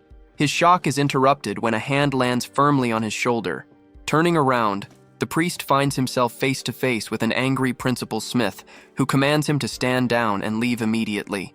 With no other choice, the priest retreats. Meanwhile, the students continue to gossip about the principal's sudden appearance. Some think he is merely checking on a failing student, while others suspect a deeper, more secretive tie between him and Lewis. Fuming over his failed scheme, the priest exits the hall and meets Jess, who has been waiting outside. The priest informs him that their plan was unsuccessful and advises that they avoid being seen together for the time being. Jess agrees to the distance, coldly stating that he will take care of the remaining matters himself. Jess is still fuming, yet his resolve to destroy Lewis remains unshaken. Meanwhile, the principal quietly instructs his trusted associate, Kylie, to monitor the priest, as he refuses to tolerate any outside interference within the school's walls. With the interference removed, the principal turns his full attention to Lewis, who is currently deep in a trance, connecting with several elements at once. In his mind, Lewis feels as if he has been transported to an entirely different realm, where he is surrounded by an incredible number of elemental forces. This experience brings back a conversation he had with Cain a few days prior. While staying at Cain's home, they had discussed how the goddess built the world on elemental foundations. Lewis had been puzzled as to why monsters are born with magical abilities, while humans require a ritual to unlock them. To explain this, Cain had shown him a magical crystal, noting that monsters possess these stones inside their bodies, which grants them an instinctive connection to magic from the moment they are born. In contrast, humans must be formally acknowledged by an element through an awakening ritual before they can cast spells by manipulating the world around them. Cain had emphasized that although elements are everywhere, they remain invisible to the human eye until this connection is made. Recalling these details, Lewis decides to test a theory and reaches out to a floating orb of water that seems to resonate with him. The moment he makes contact, he is hit by a tidal wave of sensations, ranging from the calm waters inhabited by sirens to the violent depths of the krakens. This massive influx of energy causes him agonizing pain, making him feel as though the goddess is pouring the very essence of the world into his body. The principal quickly recognizes that Lewis is in over his head and that the situation is spiraling out of control. To contain the fallout, he immediately casts a powerful goddess barrier to shield the hall. With Gaia's strength reinforcing the spell, a cage-like structure of elemental energy forms around Lewis to trap the raging storm of power. Inside the hall, the other students are left terrified and blind, unable to see through the brilliant light, but feeling the terrifying pressure of the energy the principal has sealed away.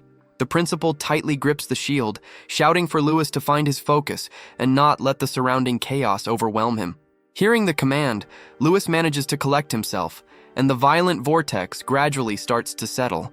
As he wipes a tear from his eye, he shudders at the thought of how close he came to losing his mind entirely. Upon closer inspection, Lewis finds the elements oddly familiar, noticing they behave much like the elementary particles from his previous world. He hypothesizes that if they function similarly, he might achieve extraordinary things by simply altering their frequencies. No sooner has the thought crossed his mind than a particle bursts open, triggering another surge of elemental energy. The principal watches in disbelief as a massive rainbow-colored tornado forms, a phenomenon unlike anything he has ever seen. While the students shake with fear at the sight of such raw power, even the principal admits the situation has gone far beyond his control. From the center of the storm, Lewis observes the elements with the curiosity of a scientist. He begins to suspect that if humans could simply master these frequencies, they could wield magic as effortlessly as monsters do. As the elements begin to enter his bloodstream, he reflects on the constant motion of particles. He discovers that by synchronizing this movement with his breathing and his internal chi, the elemental flow becomes much more fluid. He realizes that if he can maintain this equilibrium, he might eventually create a magic crystal within his own body to perform advanced spells. Suddenly, the leftover elements are drawn into his mind and absorbed.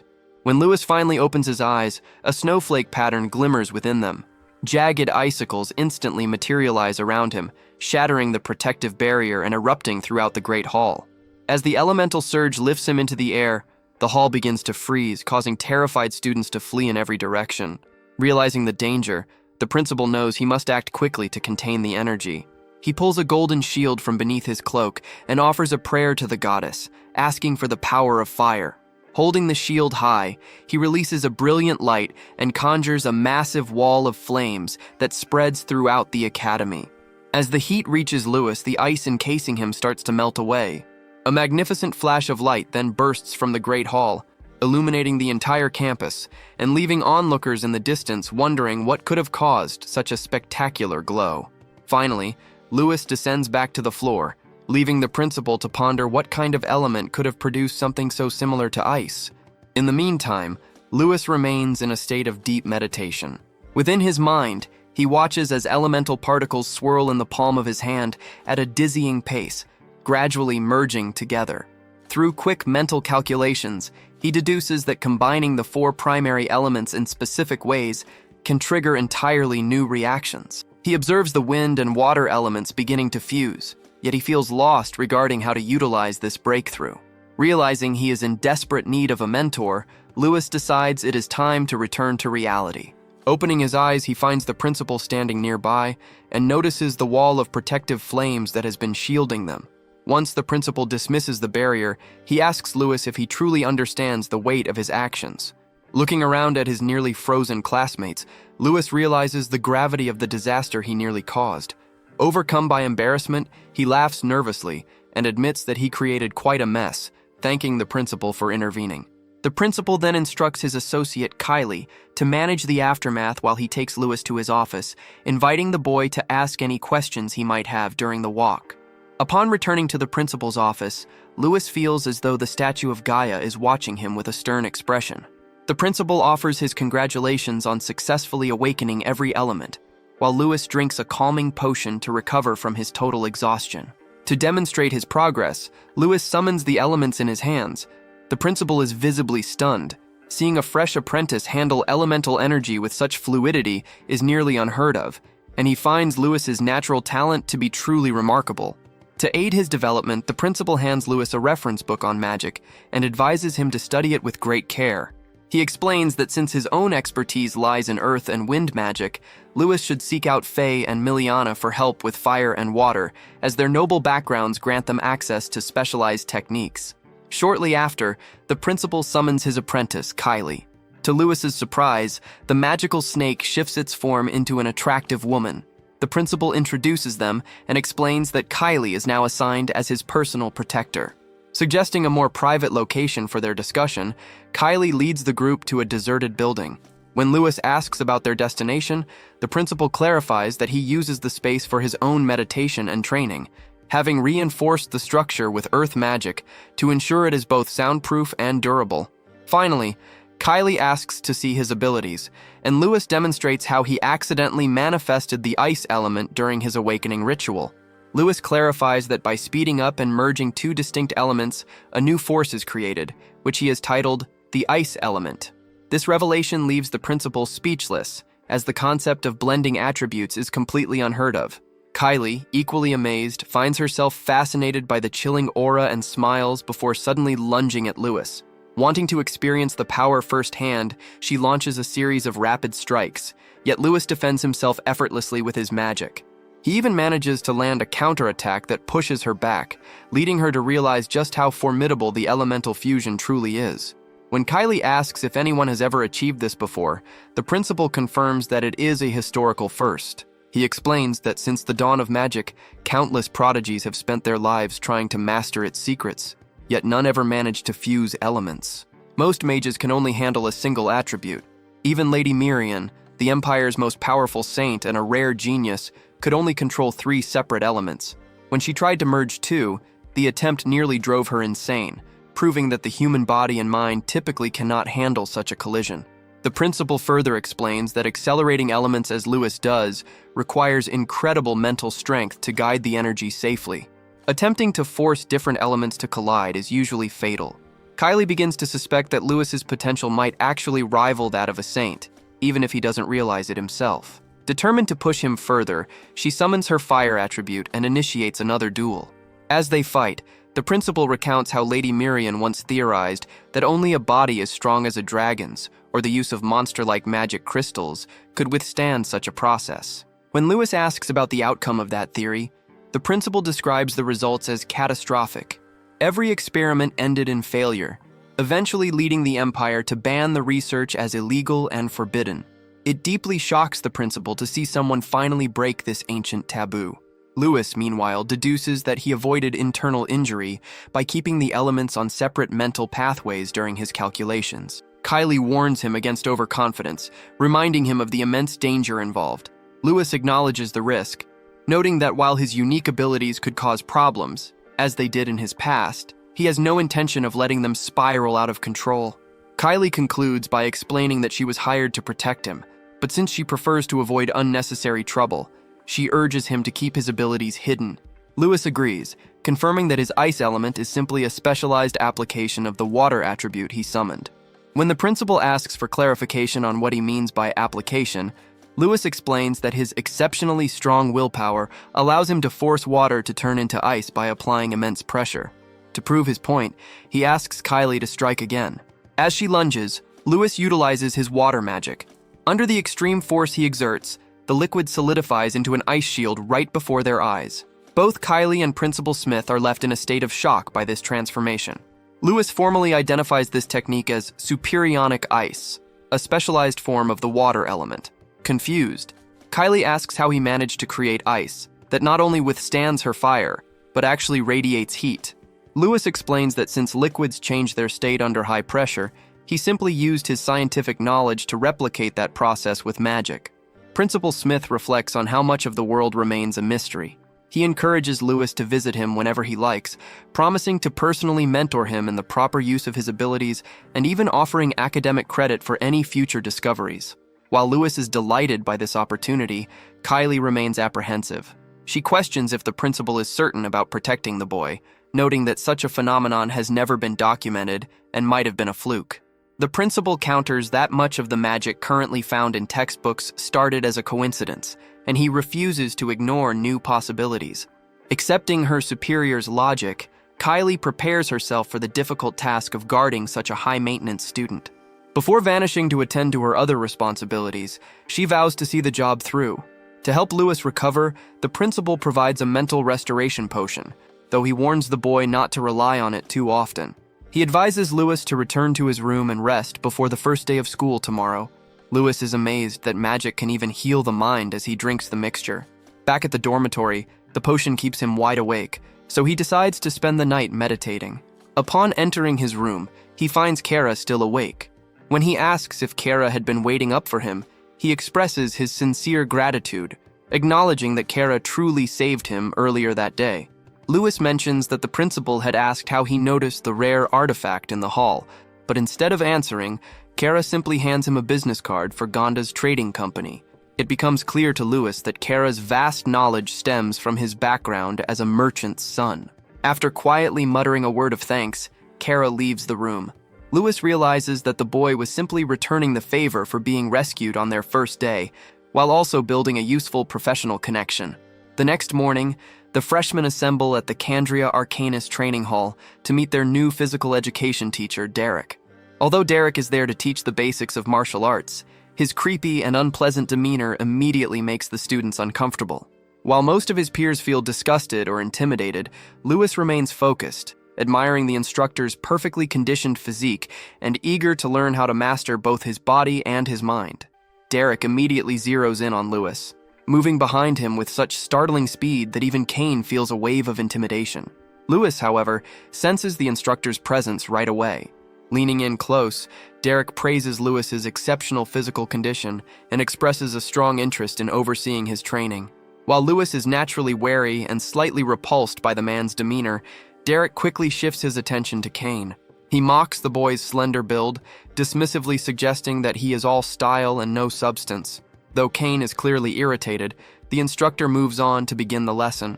Following long-standing academy custom, the class starts with a demonstration by the upperclassmen. A group of seniors, including Jess, marches into the hall with an air of superiority. They openly criticize the new students, claiming that even the legendary noble families have lost their edge and become unreliable. Ignoring the annoyance felt by Lewis and Kane, Derek instructs the seniors to showcase their physical power. One student approaches a magic-enhanced weighted pec deck and effortlessly lifts a ton, leaving the freshmen feeling completely outmatched. Other seniors follow, demonstrating incredible feats such as high-speed spinning or running on treadmills while burdened by 250-kilogram leg weights. When Derek finally gives the freshmen a turn, he warns them to be careful, and most of them predictably struggle with the intense exercises. However, the atmosphere changes when the seniors notice Lewis. He handles the equipment as if it were a game, lifting 10 tons without effort, running so fast the treadmill threatens to break, and spinning with the force of a whirlwind. The observers are speechless, with some even whispering that he must be using illegal performance enhancers to achieve such results. Meanwhile, Neil is busy establishing his own dominance. He treats 15-ton weights like they are featherlight and jogs across the treadmill with a 20-ton block strapped to him as if he were taking a relaxing walk in the park. The other students watch in terror at this display of monstrous strength. Once he is done, Neil drops his heavy weights right in front of Lewis with a thunderous crash. To Neil, this is a clear declaration of his superiority. He looks Lewis in the eye, suggesting they ignore the others and finally settle the score between them. Lewis, however, doesn't view their relationship as a rivalry at all. In his eyes, Neil is simply an egomaniac obsessed with being the strongest person in the room, a realization that only makes Lewis more exhausted. Rubbing his forehead in frustration, Lewis reminds Neil that it is only their first day, and that these basic drills are meant for nothing more than building endurance. He tells Neil that showing off in public is both useless and immature. Before the argument can go any further, Jess suddenly takes offense at Lewis's remark. Despite Lewis not even addressing him, Jess immediately takes offense, convinced the comment was a personal jab. With a dark, angry expression, he warns Lewis against getting too cocky just because he has a bit of physical strength. Jess argues that muscles matter very little in the grand scheme of things, as true power is derived from one's attributes. This piques Lewis's curiosity, leading him to ask for a clearer explanation of what these attributes actually are. Neil jumps in confidently, boasting that he was born with the dual attributes of fire and earth. This revelation leaves Jess momentarily speechless. He recognizes that a commoner possessing such a rare and powerful combination is nearly impossible. Shifting the focus, Neil asks Lewis which attribute he was granted, to which Lewis calmly identifies his as water. Upon hearing this, Jess erupts into mocking laughter, finding the choice of water to be pathetic. He jeers at Lewis, asking if he plans to defeat his enemies by making them slip on puddles. While Lewis is genuinely puzzled as to why water is seen as a joke, Miliana steps in to clarify the situation. She explains that water-based martial arts are generally viewed as the most basic of all elemental paths. Since its primary offensive move, the Aqua Blade, is better suited for defense or support than for destruction, users of this element are often looked down upon as inferior to those with more aggressive powers. Lewis remains quiet as he absorbs the fact that his attribute is held in such low regard. Seizing the opportunity to further humiliate him, Jess claims that no matter how physically fit Lewis is, a water attribute essentially guarantees a hopeless future. The circle of bullies joins in the laughter, with one smugly pointing out that history has never seen a water user reach the prestigious rank of Grandmaster. They mockingly suggest that Lewis should just accept his role as a background support for superior fighters. Displeased by their condescending tone, Lewis narrows his eyes and asks if they truly believe it is impossible for a water user to surpass the rank of master, even with the best training. Jess scoffs at the question, stating that it is simply a well-known fact of life. He sneers at Lewis, remarking that a commoner's ignorance of the world is exactly why someone like him has to explain the harsh reality of their society. Eventually, Kane's patience wears thin, and he snaps at the group in frustration. Faye also intervenes, sharply telling the bullies to be quiet since they clearly don't know what they are talking about. As the two sides trade insults, the argument becomes increasingly heated. Seeking to exploit the situation, Jess approaches the instructor and points out that upperclassmen should serve as examples for the freshmen. He then suggests a specific exercise focused on endurance, arguing that true magical mastery requires a body tough enough to withstand physical punishment. According to Jess, taking direct hits under pressure is the most effective way to force the body and mana to adapt. With a self-satisfied smile, Jess proposes a friendly sparring session to act as this endurance training, publicly stating his intent to prove exactly why the water attribute is worthless. While this is happening, Kane whispers a vital warning to Lewis, revealing that Jess is the older brother of the student Lewis had humiliated previously. He stresses that water attributes are famously poor at reinforcing the body's defenses, meaning Jess is likely planning to brutally beat him in front of the entire class. Despite the danger, Lewis seems unconcerned by Kane's anxiety. Instead, he addresses the teacher, calmly asserting his belief that no attribute is inherently better or worse than another. Taking this as an acceptance of the challenge, the instructor watches as Lewis confirms he will fight the seniors to prove their prejudices wrong. While the older students wait eagerly for the violence to start, Kane makes a final, desperate attempt to change Lewis's mind, but Lewis simply assures him that things will go well. The teacher then outlines the regulations for the bout. Magic is permitted only within the central ring, and the focus must remain on the physical strength they have developed. Furthermore, he emphasizes that dodging is strictly prohibited. Each fighter must stand firm and absorb every blow. Just as Jess and Lewis are ready to begin, a sudden burst of fire catches everyone's attention. Neil charges onto the scene, laughing manically as flames surround him. He shouts that his time has come, and that he is finally ready for a real battle, much to the annoyance of the senior students. A senior student, visibly enraged, steps forward and declares his intention to teach Neil a lesson in respect. Activating his earth attribute, he encases himself in dense armor and charges at a frightening pace, launching a strike that appears potentially lethal. However, before he can connect, Neil delivers a punch of such immense power that it shatters the senior's defenses and sends him soaring across the arena. The entire room is stunned by the display. Jess and his companions are left speechless, unable to comprehend how Neil managed to destroy one of the Academy's most reliable defensive abilities with just one hit. Seeking to end the humiliation, an insulted Jess commands the remaining seniors to swarm Neil and take him down together. Far from being intimidated, Neil seems delighted by the challenge. He dramatically rips off his shirt to reveal his muscular build before charging into the fray with a wild grin. To the onlookers' surprise, the seniors' attacks barely seem to register, while Neil's own counterstrikes are catastrophic. At one point, he hurls a student with such violence that the boy collides with several of his own teammates. During the chaos, a student specializing in earth magic spots an opening and strikes Neil's exposed back, certain that he has found a vulnerability. His confidence turns to horror when the impact shatters his own armor instead of hurting Neil. As the initial shock wears off, the senior screams in agony, realizing that Neil has the incredible ability to concentrate his mana into a single, indestructible point of contact. He is baffled that a mere freshman has already mastered such advanced mana control. Without giving him a chance to recover, Neil kicks him across the room, leaving him crumpled against a wall. Watching the one-sided brawl, the instructor appears completely uninterested. He calmly remarks to the class that even the most powerful warriors must master the basics, noting that those who neglect their fundamentals will end up just like the defeated students on the floor. Lewis, meanwhile, watches the violence with genuine concern, whispered to Kane that the beating Neil is delivering seems far too extreme. Before Kane can respond, a sudden threat emerges from the rear.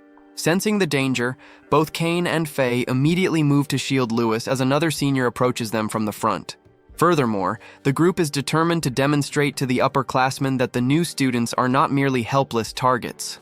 Standing between his two allies, Lewis slowly raises his eyes to meet Jess's gaze from across the room. He calmly remarks that the moment for their primary confrontation has finally arrived. Jess responds with a sneer, accusing Lewis of being far too full of himself for thinking he is the main attraction. He insults the boy, calling him arrogant and oblivious to his true status.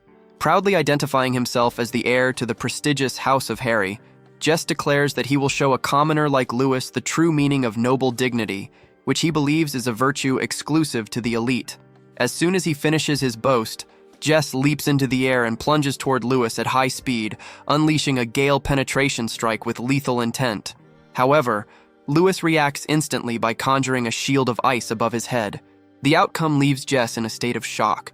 Not only does the barrier withstand the impact without a single crack, but the biting cold radiating from it is so fierce that he is forced to back away. Looking at his hands in disbelief, Jess realizes they are beginning to freeze just from touching the surface. He struggles to accept that such a terrifying force originated from water magic, though Lewis simply explains that it is a specialized application of the element. Nearby, Miliana and the other students watch with intense curiosity and confusion, having never witnessed water magic manipulated in such a strange and powerful way. Refusing to believe what is happening, Jess tells himself that Lewis must be using some sort of trick. Meanwhile, Brian mutters that this year's freshmen are nothing but a source of chaos. Jess decides that regardless of Lewis's abilities, he still intends to deliver a lesson. He shifts his attention toward Neil, who is still systematically defeating the other seniors, and charges at him. Neil is thrilled by the challenge, viewing Jess as his next target, but Jess skillfully evades Neil's powerful punch and mocks him for missing. For a few moments, Jess uses his superior speed to dance around Neil, yet his true goal is not to win this particular fight. Instead, he is using Neil as a screen to close the distance to Lewis. The moment an opening appears, Jess lunges toward Lewis with obvious murderous intent. Neil tries to intercept him with a head-on charge, but Jess maneuvers around the strike once more. In a sudden blur of movement, he reappears behind Lewis, ready to launch a deceptive sneak attack. Lewis successfully intercepts the strike by raising another shield of ice. He taunts Jess, pointing out the irony of a man who constantly preaches about honor and pride, yet relies entirely on cowardly sneak attacks. Lewis dismisses Jess's noble ideals as completely meaningless to him. In response, Jess argues that as a member of the nobility, he simply makes the tactical choices required to win, claiming that victory is his natural destiny. Even as the duel continues, the two of them continue to trade sharp insults and playful remarks. The situation becomes even more chaotic when Neil, visibly annoyed by their interaction, leaps into the center of the fray and launches a sudden attack. Lewis barely manages to move out of the way, feeling confused because Neil is technically his ally. Furthermore, the frustration of being trapped in a 2-on-1 fight is starting to get to him. Thinking he has found an opening while Lewis is distracted, Jess lunges forward again, but Neil catches him at the last moment and violently shoves him back.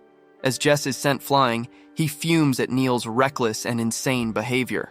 Neil shouts back, telling Jess to stop underestimating him and to realize that working together is their best bet for success. With Jess temporarily sidelined, Neil turns his gaze toward Lewis with a wild look in his eyes, declaring that with the annoying noble out of the way, they can finally fight one-on-one. The instructor observes the pair with great interest, noting that their combat styles, built on speed, precision, and tight movements, mark them both as true martial geniuses. He even considers the possibility that they might one day exceed William's own skill level. The battle continues with Lewis dodging a barrage of blows until he manages to seize Neil's arm and land a direct punch to his throat. Stunned by the hit to his weak point, Neil gasps for air. This move infuriates Faye, who screams at Lewis for using such a dangerous and potentially lethal technique. However, Lewis's brief distraction allows Neil to grab his hand. With a look of pure rage, Neil tells Lewis that he is finally going to experience real pain.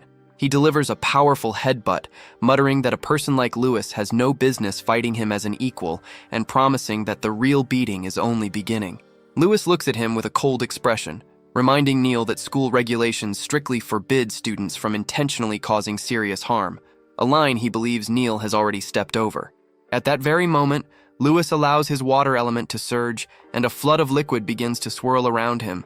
Neil watches the display with curiosity but remains arrogant, convinced that basic water magic could never hope to stop him. Since the instructor previously noted that this drill was designed to evaluate their physical resilience, Neil refuses to retreat or dodge the incoming strike. Lewis is entirely unbothered by his opponent's bravado and calmly offers to provide something even more powerful if that is what Neil desires. Immediately after he speaks, the surrounding water solidifies into ice, encasing Neil's frame. The agonizing cold is nearly too much to bear, forcing Neil to ignite his fire attribute to frantically melt the frozen prison. Once he is liberated, his expression becomes even more deranged. He sports a manic grin and insists that the fight continue, claiming that clashing with Lewis is actively making him more powerful.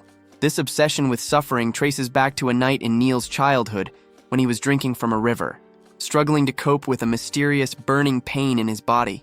In the darkness, he was ambushed by a pack of wolves that began to maul him. Despite being a small child, he showed terrifying strength by prying a wolf's jaws open to free his arm. Driven into a bloodthirsty frenzy by the pain, he slaughtered the entire pack with his bare hands. That traumatic event reshaped his worldview. He concluded that pain is the ultimate proof of life, and that only the strong deserve to survive. To Neil, enduring agony is the only way to define his existence and increase his power. In the present, Neil charges at Lewis once more, claiming they are identical, two monsters in a constant pursuit of greater strength. Lewis counters this by focusing his concentration and physical force into a devastating kick to Neil's face. Although the hit is perfect, Neil's obvious enjoyment of the impact only serves to irritate Lewis further. He launches a relentless series of strikes, hitting Neil repeatedly, yet Neil simply grins and welcomes the punishment. Watching from the sidelines, Faye and Kane are deeply unsettled, fearing that Lewis might actually end up killing Neil. What scares them most is how Neil's aura becomes increasingly dangerous and wild as the beating continues. Realizing the fight has spiraled out of control, they decide to intervene before something irreversible happens. Nevertheless, Neil remains defiant, shouting that their duel is far from over as he lunges at Lewis, who swiftly maneuvers out of the way. While trying to figure out a way to restrain the madman without breaking any school regulations, Lewis faces a difficult internal dilemma. He considers whether completely freezing Neil in place might finally be enough to stop him. After advising Neil to settle down, Lewis delivers a heavy blow to his midsection and immediately follows up with a technique called Ice Tempest, which pins Neil against the wall in a frozen casing. Yet again, Neil manages to escape by activating his fire attribute to melt the ice. Observing the chaos, the instructor finally begins to look intrigued, as the duel has only just reached a level he considers entertaining.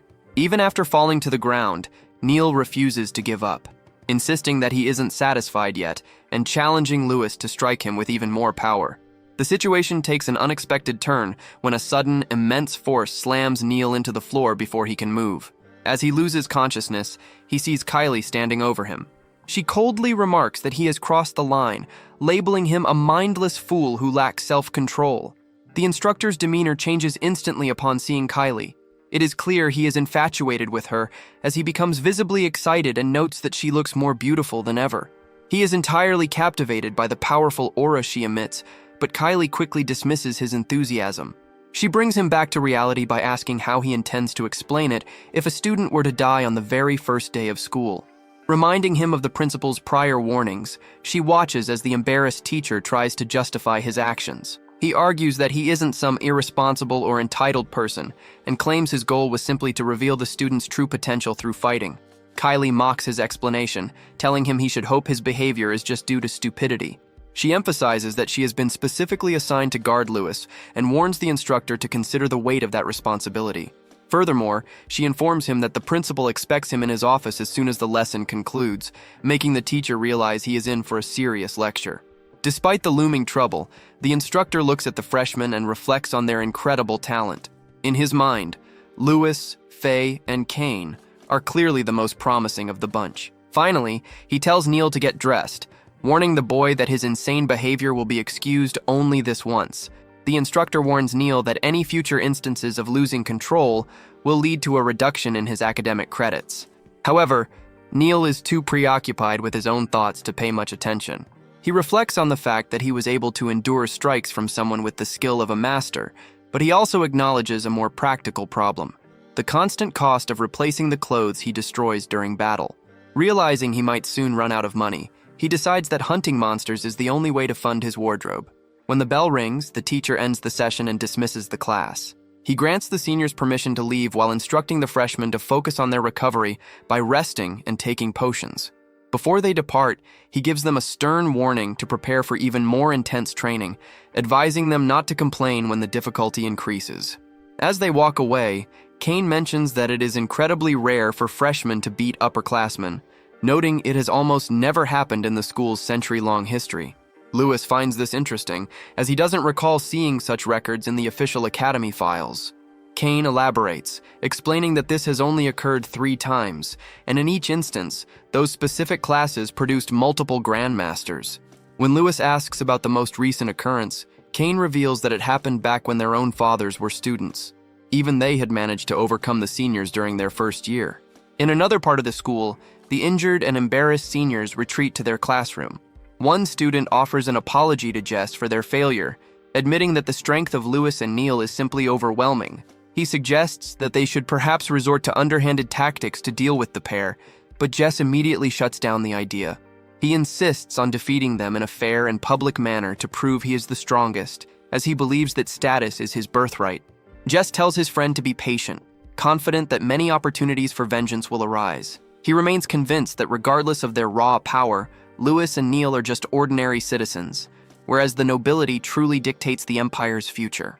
Meanwhile, Faye discusses the day's events with Miliana, asking for her opinion on Lewis's abilities. She describes his proficiency with water magic as incredible and encourages Miliana to train with him, suggesting it could be a great way for her to improve her own skills. Miliana remains quiet, lost in thought as she considers the immense and unusual power Lewis displayed through his magic. Deep down, Miliana experiences a sense of doubt, feeling that she could never truly mimic his unique abilities. Her own water attribute skills seem entirely insufficient when compared to his, despite her efforts to train alongside him. Since no one had ever successfully manipulated water magic in such unconventional and dominant ways before his arrival, she concludes that she must urgently develop new offensive techniques that better suit her own style. When Faye questions why she is putting so much pressure on herself at only 16, Miliana softly explains that her primary motivation is to bring pride to her family. Faye, having anticipated this very response, calls out to Lewis and informs him that Miliana has something to say. As soon as Faye makes the announcement, the surrounding students fix their eyes on Miliana, causing her to feel increasingly anxious. Most of the onlookers mistakenly assume she is about to deliver a public confession of love, which is far from her actual intention. Once Lewis approaches, Faye clarifies that she wants him to share some of his water magic expertise with Miliana. Lewis, being a naturally helpful person, agrees immediately and remarks that he would be delighted to assist a friend. However, the mention of friendship seems to leave Miliana feeling oddly conflicted, a reaction that Lewis clearly notices. In a quiet moment, Miliana admits that her presence might eventually bring complications into his life, and she expresses a hope that he won't one day wish they had never met. Lewis reassures her firmly, stating that he could never regret being friends with the people he values. This response deeply touches Miliana, yet she quickly insists that she doesn't want to involve him in her personal struggles. Overwhelmed, she suddenly flees the scene, leaving the rest of the group in a state of confusion. Faye follows her at once, offering Lewis a quick apology and promising to check on her friend. As they leave, Lewis reflects on the fact that everyone around him seems to be carrying their own heavy burdens. Ironically, he wonders if he might actually be the one who ends up bringing trouble to Miliana, instead of the other way around. Seeking more information, he asks Kane about her history. Kane reveals that Miliana belongs to the Royce family and is the granddaughter of a renowned grandmaster. He notes that the family was once incredibly prosperous and influential, particularly during her grandmother's lifetime. Following the death of her grandmother, the family's influence and social standing began to decline. Kane admits that his knowledge of the subsequent events is limited, suggesting that Faye likely possesses much more information regarding the matter. When Lewis turns to Kara for more details, he learns that the Royce family eventually came into conflict with the Arcanist Association. This revelation piques his interest, leading him to wonder if the problems Miliana alluded to are linked to this organization. However, Kara shakes her head, confessing that she has no further information to share. Lewis concludes that if he wants the full story, he will eventually have to speak with Faye or Miliana himself. The following day, the freshmen assemble at the Academy's primary magic training field. Their professor begins the lesson by describing magic as a divine gift from the goddess and the fundamental core of existence. He explains that the course will focus on the proper management of magic and the application of martial arcane in battle before introducing himself as Mr. Sid. Despite his earlier enthusiasm for the class, Lewis appears noticeably annoyed, which prompts Kane to ask what is bothering him. Lewis whispers that while he is still eager to learn, he gets the distinct impression that the professor already has a grudge against him. Proving Lewis right, Mr. Sid suddenly appears right before him and coldly remarks that students should remain silent while he is talking. He expresses a clear distaste for anyone he considers rude or foolish in his presence. Without a second thought, the professor deducts 1 credit from Lewis's account, warning him that unlike some unthinking individuals, students are expected to follow the rules. He adds that if Lewis continues to ignore the regulations, he will eventually run out of credits entirely. Shortly after, Mr. Sid takes away another credit, accusing the boy of being vulgar and insolent, even though Lewis has remained perfectly respectful. Understanding that he is being intentionally targeted, Lewis decides to stay quiet. Before moving on, Mr. Sid suggests that Lewis should study noble culture and manners if he hopes to be seen as a respectable student. To begin the practical demonstration, the professor raises his hand, causing a massive knight made of sand to burst from the earth through a magical technique. As Kane and Lewis watch the enormous figure in awe, Mr. Sid clarifies that real combat requires a perfect balance of magic and physical skill. He concludes that to truly become an apprentice, one must first master the ability to shape their mana into a weapon. The professor notes that after students master the basics, they can learn to envelop their entire bodies in arcane armor. Mr. Sid then demonstrates this by manifesting a sword made of mana in his right hand, explaining that such a skill is essential to becoming a genuine warrior. To manage mana effectively, one must synchronize their thoughts with their physical movements, guiding the energy through precise actions. With a quick flourish, the instructor slashes at the massive sand knight, cutting the construct in two. This display of destructive force leaves the students in awe of martial arcane's potential. Mr. Sid then announces that they will later test their skills on stone statues, promising 5 extra credits to whoever inflicts the most damage. But first, he intends to provide proper instruction on magical attacks. The class is instructed to organize into groups according to their specific attributes, though Neil is exempt from joining one due to his dual powers. Meanwhile, the water attribute students are ordered to move to the side to focus on arcane armor and help with warm-up drills instead of attacking. As the groups separate, Kane, Miliana, Faye, and Lewis head to their designated areas. Almost instantly, students from other sections begin jeering at Miliana, mockingly calling water users human punching bags. This forced transition to a support role in the corner deeply embarrasses her, especially since others are getting the chance to strike the statues. Her frustration intensifies as she worries that her dream of becoming a grandmaster is slipping away. In her distress, Miliana whispers to herself about wanting to prove her worth to a certain person, leading Louis to wonder if she is referring to someone in the Arcanist Association. When he asks what is bothering her, she flushes with embarrassment and claims it is nothing relevant to him. Louis, while preparing for the drill, silently questions her obsession with offensive power. From his view, water magic is naturally superior for supporting allies and hindering enemies, tasks that are vital in any fight. However, Miliana firmly counters this, explaining that her goal is to regain her family's prestige by becoming a grandmaster. To do so, she believes she must be capable of both offense and defense, insisting that the goddess would never create a flawed attribute and that powerful attacking techniques for water must exist somewhere. Driven by her conviction, Miliana had spent years attempting to enhance her Aqua Blade technique with magical potions and by experimenting with multi-strike variations. Yet, despite her tireless dedication, she found herself unable to compensate for the inherent lack of destructive force in water magic. This struggle led her to a growing internal dread that a water user might truly be incapable of attaining the rank of Grandmaster. As she wrestled with these thoughts, a classmate approached her, announcing that he needed to warm up for his upcoming turn using her support skills. Miliana obliged by surrounding him with a protective water shield, but the relentless impact of his practice strikes soon began to drain her energy and wear down her body. Observing her exhaustion, Lewis reflected deeply on the limitations of the water element and the path to becoming a grandmaster. The scene triggered painful memories of his past life, where he was frequently ridiculed for his disabilities. People had mocked him for studying martial arts while he could barely walk and suffered from severe asthma. He remembered the bullies who called him pathetic, those who stole his research, and the cruel voices telling him to give up on his impossible dreams and simply die. Seeing Miliana's struggle, Louis recognized a kindred spirit who understood her flaws but refused to surrender. Like Kane, she kept moving forward regardless of the insults thrown her way. Inspired, Louis decided it was time to reveal an entirely different approach to water-based martial arts. Suddenly stepping in, Louis manifested a formidable ice shield that sent the annoying student tumbling backward. He turned to Miliana, asserting that he shared her belief in the potential of their element and asking her to watch his next move closely. Miliana, flustered by his sudden proximity, asked him with a slight blush if he was really serious about what he was doing. Ignoring the skepticism of the crowd, Louis called out to Mr. Sid, requesting a chance to strike one of the statues. Clearly annoyed, Mr. Sid warned him that failure would result in further credit deductions. He sarcastically questioned why Louis would waste his unique ice magic on such a durable target, advising him to stick to fundamental mana control instead.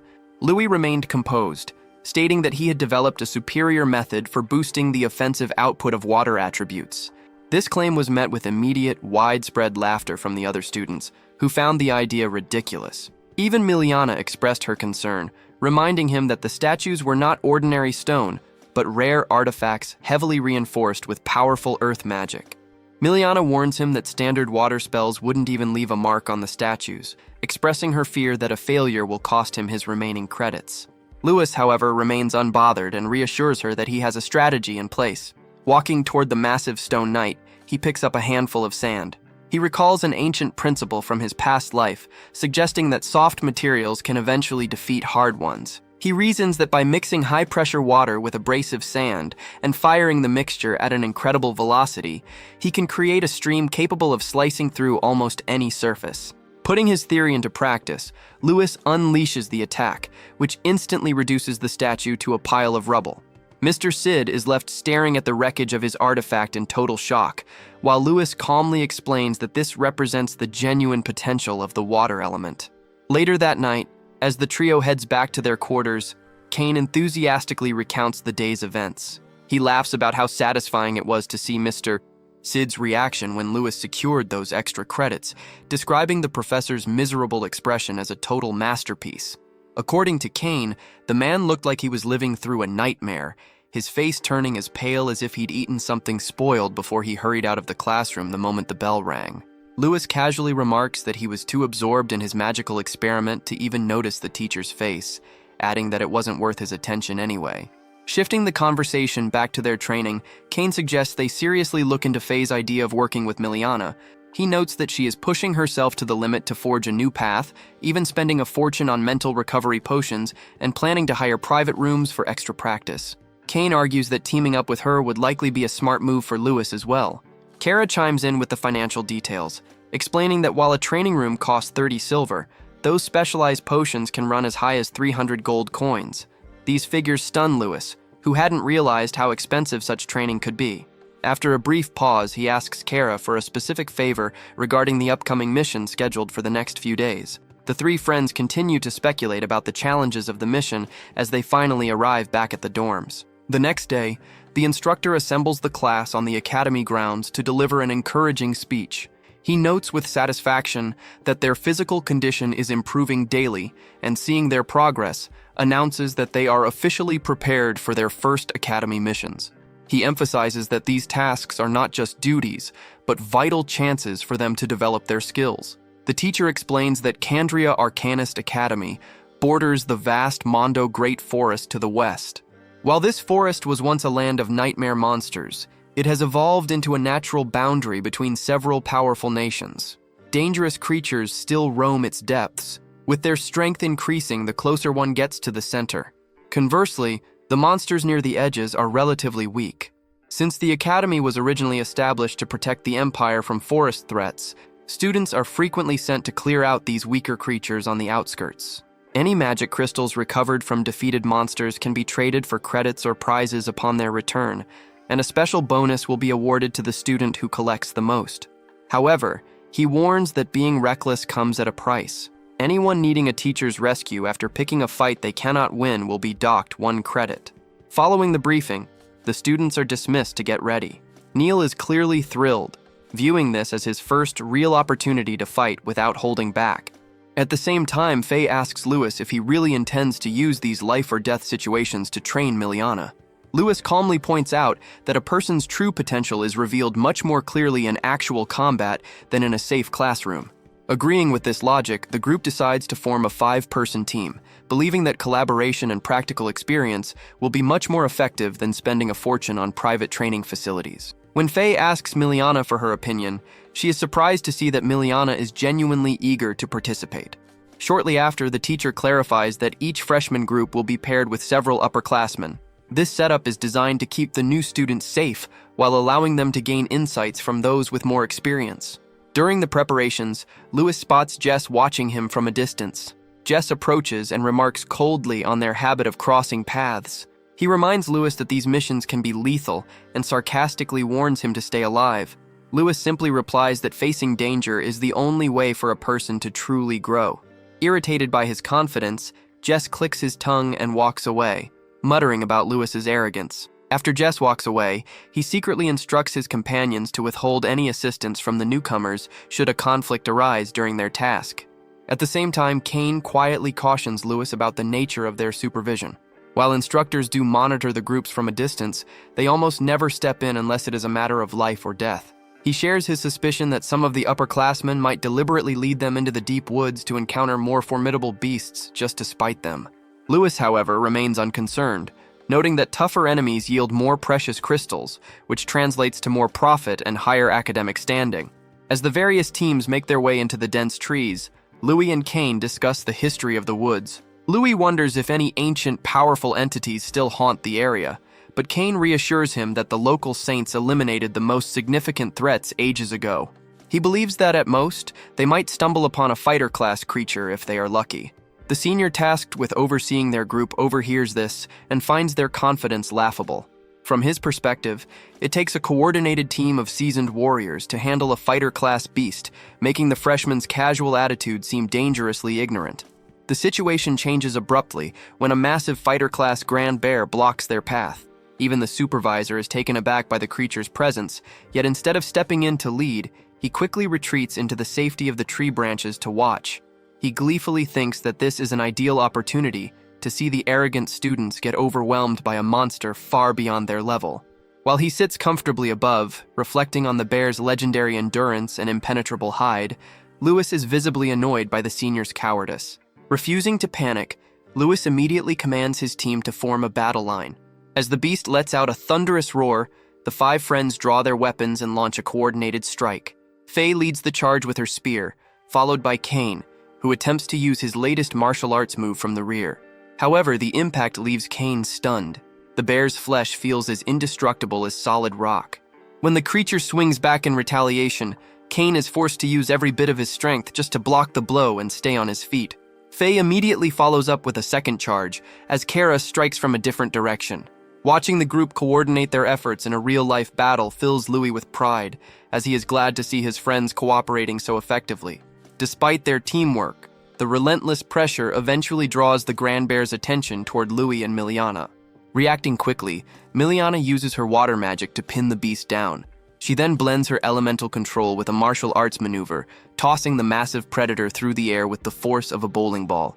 Louis is caught off guard, admitting he has never witnessed such a move. Faye clarifies that it is Miliana's own invention, a specialized fusion of water magic and jujitsu. Louis is truly impressed by her creativity and initiative. Motivated by Miliana's display, Louis decides to show off his own progress and rushes toward the creature. He lands a powerful kick directly against its chest, near the heart, which sends the massive bear tumbling backward. Without pause, he conjures a sphere of highly compressed water and fires it at the target. Upon contact, the sphere detonates with enough violence to knock the monster out of the fight. Miliana is stunned by the carnage, noting that even mages with more aggressive elements struggle to wound a grand bear. Yet Louis has caused severe damage using only water. Louis calmly attributes his success to science, explaining that when water is compressed, superheated, and then released, the resulting steam can cause internal burns and paralyze a target's breathing. He points out that while skin can be tough, internal organs are far more vulnerable. Miliana listens intently, treating his explanation like a vital lecture and wondering if she can adapt these concepts to her own fighting style. Shortly after the explanation, Louis presents her with a specialized magical ring from the Candace Trading Company, which he had secretly obtained with Kara's assistance. This artifact allows Miliana to temporarily tap into earth, fire, and wind magic in addition to her own water attribute, mimicking Louis's versatile combat style. Louis explains that he got the idea after observing the various rings Mr. Sid used during their lessons, which inspired him to find a way for Miliana to experiment with multiple elements too. Miliana is deeply moved by the thoughtful gesture, but her joy is cut short when a sudden blast of fire streaks toward her, prompting a frantic warning from Louis. Fortunately, Miliana spots the incoming strike at the 11th hour and manages to dodge certain death by a hair's breadth. Even after escaping, she remains in a state of shock, reflecting on the staggering amount of power contained within that single blast. The entire group quickly shifts their focus toward the source of the attack. Nearby, the senior hidden in the trees is equally stunned. The fighter-class Grand Bear has been completely obliterated, as if the creature had never existed at all. The peace is short-lived, as Lewis and his companions suddenly feel a massive presence advancing through the woods. Enormous trees begin to sway and tremble under the weight of whatever is approaching. Out of the darkness, several terrifying monsters known as Blaze Kongs emerge. These are giant, ape-like beasts fueled by fire and a natural, deep-seated insanity. Recognizing the danger, Kane remarks that they are in a dire situation. When Lewis asks for more details about these creatures, Kane explains that Blaze Kongs should never be this close to the Academy. He notes that while seeing just one would be cause for alarm, encountering an entire pack is almost inconceivable. The horror intensifies as the Blaze Kongs begin to feast on the remains of the Grand Bear. The gruesome spectacle leaves Miliana on the verge of vomiting, and the other students find it equally difficult to witness. They soon realize that if these monsters are here, the other groups deeper in the forest must also be in grave peril. Their suspicions are confirmed almost instantly. Across the forest, every group finds itself face-to-face with Blaze Kongs. Since no one is prepared for such a high-level threat, a wave of panic erupts as students desperately search for their instructors. Even the teachers are caught off guard, struggling to understand the sudden surge of casualties and the overall chaos. In the midst of this terror, Neil remains the only one unfazed. He stands before a Blaze Kong with a manic laugh, asking the beast if it truly intends to challenge him. Rather than being afraid, his face lights up with excitement as he prepares for the fight. While the rest of the student body flees for their lives, Lewis contemplates the bigger picture. He concludes that if creatures this out of place have suddenly appeared, there must be a far more dangerous conspiracy unfolding behind the scenes. High up in the trees, the hiding senior suddenly freezes as he realizes one of the Blaze Kongs has spotted him. Overcome by panic, he hastily reinforces his body with soil armor, yet his heart still races with terror. The protection proves insufficient. The monster delivers a single bone-shattering punch that nearly crushes him. As the beast prepares to finish him off with a lethal stomp, Lewis intervenes, launching a powerful kick to the creature's face that sends it tumbling backward. Lewis immediately commands Kara and Miliana to retrieve the wounded senior and retreat, an order they follow without delay. Despite their frantic pleas for him to flee alongside them, Lewis reassures them that he will follow shortly. The humiliated Blaze Kong is driven into a blind rage by the counterattack. Consumed by fury, the beast opens its jaws and hurls a massive fireball at the group, prompting Lewis to shout a warning for everyone to find cover. The resulting explosion is so fierce that Miliana and Kara narrowly escape with their lives. Witnessing the intensity of the flames, Faye realizes that these creatures are not merely attacking, they are actively trying to execute them. Kane agrees that their only path to survival is to stand their ground together. Enhancing his speed with wind magic, Kane blurs toward the monster and manages to land a shallow but effective strike with his dagger. While Kane distracts the beast, Faye lunges forward with her spear, successfully gouging its arm before a second strike forces the massive creature to the ground. Kane is stunned by the raw power behind her maneuvers. Seizing the opening, Faye activates her sacred spear technique, unleashing a move called Crescent Fall that swirls like a tornado directly toward the Blaze Kong's heart. For a fleeting second, victory seems certain. However, the monster's eyes snap open, and Faye realizes to her horror that it has reinforced its body with crystal magic. Undeterred, she drives her spear through the creature's chest, causing a violent magical eruption. Standing over the fallen beast, Faye feels a brief surge of pride for having defeated such a monster. This satisfaction vanishes instantly when Kane screams at her to stay alert. Turning around, she finds the Blaze Kong looming over her, seemingly unfazed by her previous attacks. The creature opens its mouth to unleash a devastating stream of fire directly at her, but Louis leaps into the line of fire at the last possible moment, shielding them both behind a wall of ice. In a swift countermove, Louis conjures colossal spears of ice that burst from the earth, encasing the Blaze Kong in frozen layers. This provides the group with a much-needed, albeit brief, moment of respite. While Faye expresses her gratitude, she remains baffled by how the beast could still be alive after her spear had driven through its heart. Louis, however, is too preoccupied to respond. His gaze is locked on the monster, sensing that it is already preparing another searing breath attack. Acting on instinct, he jerks Faye out of harm's way just as the creature shatters its icy prison. To the group's collective horror, the wounds Kane and Faye had previously inflicted begin to close and vanish almost instantly. They are stunned by this development, as nothing they had heard about the aggressive nature of Blaze Kongs mentioned such a frightening level of regenerative power. Observing the monster's recovery, Louis is struck by a familiar pattern. The creature seems to thrive on pain and conflict, much like Neil does. Deep in the forest, the instructor finds himself in an increasingly desperate struggle against several of the apes. He grows frustrated as the beasts heal from every injury, seemingly becoming more powerful with each exchange. He realizes that these are not ordinary monsters and fears that the students will be massacred if the situation persists. The peril becomes even more acute for Lewis's group as more Blaze Kongs emerge from the shadows, slowly encircling them. Despite their best efforts to hold their ground, Miliana and Kara are eventually wounded in the fray.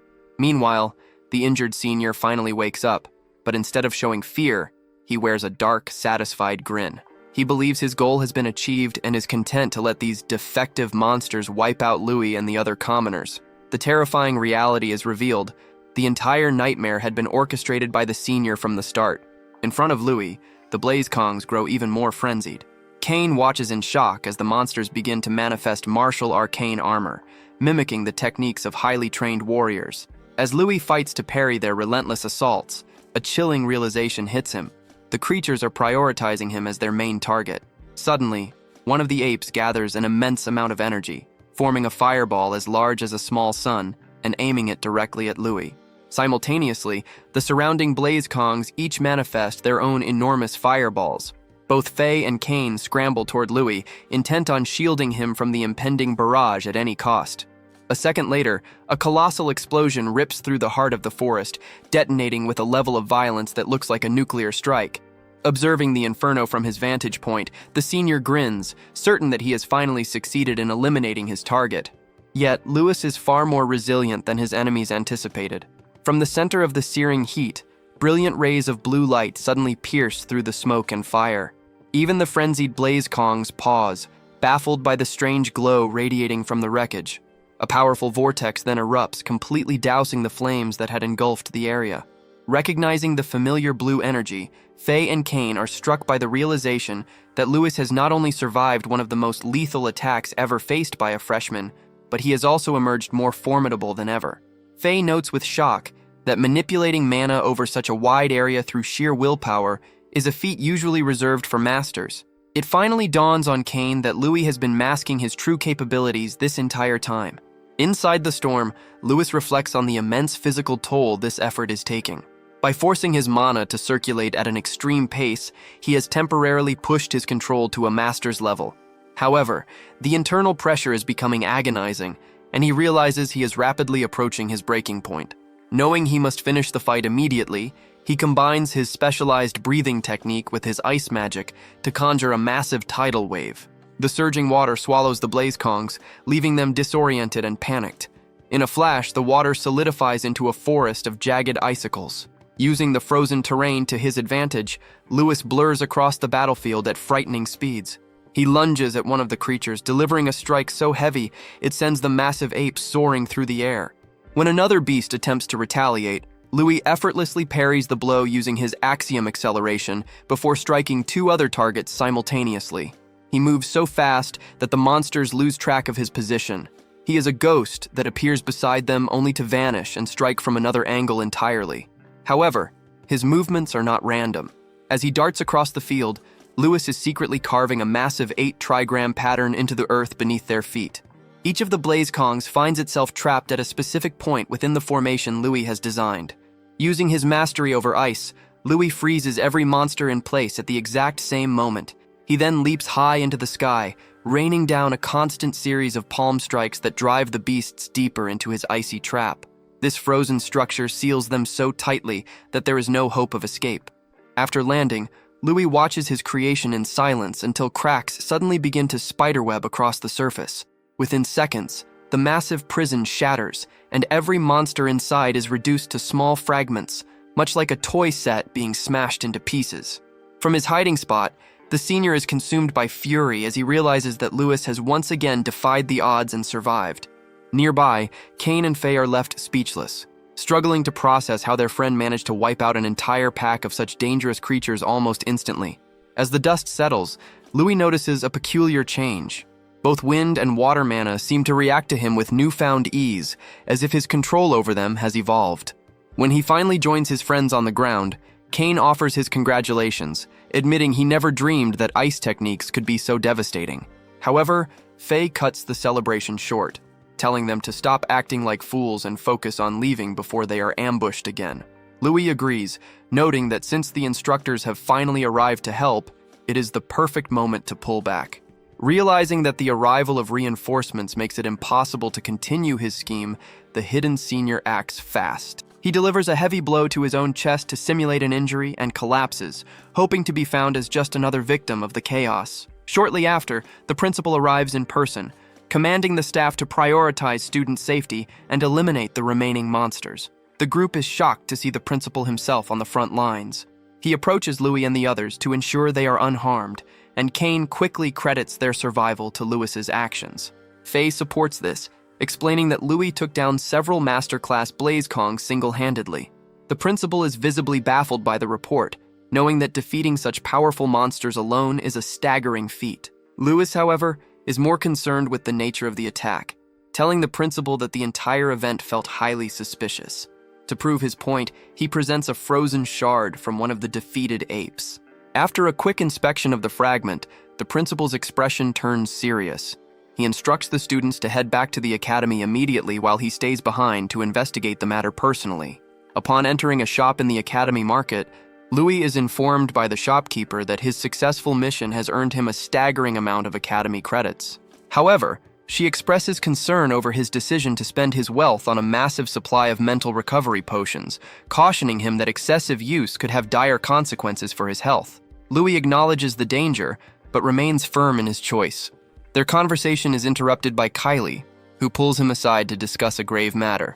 She explains that a forensic analysis of the Blazekong remains confirmed his earlier suspicions. Investigators found evidence of alchemical tampering, artificial enhancements, and magical drugs. This proves that the entire crisis was a calculated plot, rather than a random accident. According to Kylie, the motivations behind this attack are likely rooted in a struggle for succession. With the Emperor and Lady Million aging and no heir officially named, rival factions are becoming desperate to secure power. By targeting or manipulating the children of influential figures, these groups hope to gain leverage. Given the Academy's importance in the Northern Empire, controlling its future would provide a massive political advantage. Although Louis finds it hard to grasp that such violence stems from a political dispute, he can't ignore the fact that the monsters seem to prioritize him as their target. Before departing, Kylie promises to keep digging into the conspiracy and reminds Louis that he must keep improving, as the principal is watching him closely. Once alone, Louis looks at the potion and reflects on his need for power. He swallows the medicine in a single gulp, whispering to himself that this challenging journey is exactly what he has always sought, though he remains worried about the safety of his friends. Meanwhile, in a hidden location, the senior who orchestrated the ambush delivers a report to his father regarding the modified beasts. He confirms that while the experiment proved the monsters' increased combat effectiveness, the outcome was not perfect. Many of the creatures failed to self-destruct upon death, allowing the Academy to recover several bodies for study. Despite the risk of being caught by the principal, the mastermind remains unfazed. He argues that since the test subjects were sourced from the Bhutan Empire, any evidence found would be circumstantial and nearly impossible to link back to them. More significantly, the man gazes at a photograph of Louis, questioning the boy's true identity. The senior confesses that he has harbored suspicions about Louis for a considerable time, noting that the boy's formidable presence is impossible to ignore. He suspects that the principal is actively working to keep Louis's background a secret. Regardless of the specifics, both men agree that the boy has become a major threat to their objectives. The villain then calmly incinerates the photo and commands his son to resolve the issue at once. Referring to Louis as a cursed child, destined to bring ruin, the senior cautions that any further interference near their secret weapon could cause their entire organization to fall apart. In response, the villain instructs his son to relay all their findings to the upper levels of the Arcanist Association, believing they will eagerly exploit rumors about such a child. He figures that if the association suspects a cursed child is hiding within the academy, they will initiate their own investigation. From his perspective, the enemy of his enemy is a useful ally. This mastermind is revealed to be Prince Vaughn, the duke in charge of the noble faction and Brian's father. Shortly after, Lewis returns to the training fields to focus on his meditation exercises. Despite having his eyes shut, he maintains a sharp awareness of his surroundings. When Kane attempts a surprise attack from the rear, Louis senses the motion immediately and defends himself with ease. He doesn't stop at just blocking. He launches precise counterstrikes against Kane's frantic attempts. During their bout, a sudden surge of energy heads straight for Louis, this time from Faye. Known for her inability to hold back even during friendly practice, she throws herself into the fight with her usual ferocity. Remaining composed, Lewis reacts just as her strike nears, conjuring an ice shield that absorbs the impact perfectly. The rest of the group watches the scene intently, certain that they have finally trapped Louis and are about to land a winning hit. They are convinced he must have overlooked something in the chaos. However, Miliana quickly senses that Louis has actually anticipated the entire maneuver. Her intuition proves correct when Louis calmly emerges from the settling dust. Instead of being critical, he offers his friends praise for their progress. He commends Kane on his increased speed and precision, noting that he has truly mastered their hit-and-run strategies. He also speaks highly of Faye, observing how she has successfully boosted the power of her spear techniques by integrating elements from her hand-to-hand fighting style. Above all, Louis commends Miliana for her tactical thinking, specifically mentioning her clever move of concealing Kara's item in the mud. He expresses genuine joy at the rapid progress his friends have made, noting how much their speed and power have increased. He even confesses that if he hadn't relied on his cold sense to detect the subtle shifts in the air, their synchronized assault might have actually caught him off guard. Despite these compliments, Kane remains frustrated, arguing that even with their combined efforts, they haven't truly managed to challenge Louis. He points out that Lewis walked away from the entire exchange without a single mark, which to him proves that they are still far behind. Faye, on the other hand, is captivated by the concept of cold sense. She admits she has never encountered a technique like it, so Lewis explains that it involves a complex circulation of mana and mental focus. Although he is still perfecting the method, he promises to show her how to use it once she grasps the underlying theory. As the group relaxes, Miliana offers Louis a recovery potion, though Faye immediately tries to sneak in another attack, failing just as she had before. Observing this, Miliana remarks that Louis sometimes feels out of place, almost as if he originated from a different world entirely. This comment catches Louis off guard, nearly causing him to choke on his drink. Visibly nervous, he wipes his mouth and asks what led her to that conclusion. Miliana clarifies that her observation stems from how openly he shares his expertise. She notes that in their society, people usually keep their techniques strictly within their own families, yet Louis gives his knowledge away freely. She jokes that he must have picked up such unusual values in a previous life, which leads an awkward Louis to scratch his head and laugh. He suggests that his behavior might simply be a result of his commoner upbringing, which differs from noble traditions. He adds that since everyone in their circle is already helping one another improve, he finds the idea of them growing stronger as a single, united team to be truly inspiring. Finally, Faye interrupts the moment to remind everyone that they need to return, as they have martial arts lessons scheduled for the following day. Before heading out, Faye warns Kane and Louis to behave themselves and stay out of trouble. Kane playfully teases her in return, and the friends soon depart together, their laughter echoing across the grounds. Lewis, however, decides to stay behind at the training area. Checking his bag, he is frustrated to find that his supply of recovery potions is nearly exhausted again, which will require another trip to the exchange counter. Just as he is about to consume another dose, Kylie suddenly intervenes and stops him. She demands to know why he is taking another one so soon, reminding him of her previous warning that constantly consuming these potions could eventually cause permanent brain damage. Her lecture forces Lewis to reflect on his heavy responsibilities.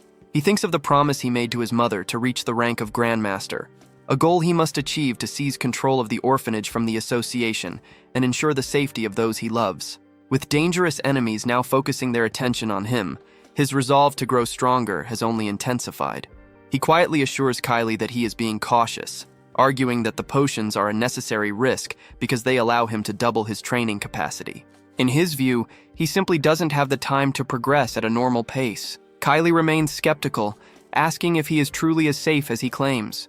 As the potion begins to take effect and Lewis recovers his energy, Kylie suddenly becomes alert. She can feel a remarkably powerful aura radiating from him. Lewis, noticing her tense expression, asks if he has done something wrong, especially since his mana seems to be circulating with newfound ease. Kylie is at a loss for words, unable to fully explain the strange sensation she is detecting. Her confusion quickly turns to anger when she notices the pile of empty bottles littering the ground. Visibly irritated, she reveals that she checked the Academy's exchange logs and discovered this was his 8th time restocking this month. She accuses him of drinking at least 2 potions every day, a habit he defends by claiming it is the only way to reach the Grandmaster level quickly, especially since he feels no ill effects. Kylie sharply counters his logic, asserting that becoming a Grandmaster is not that simple.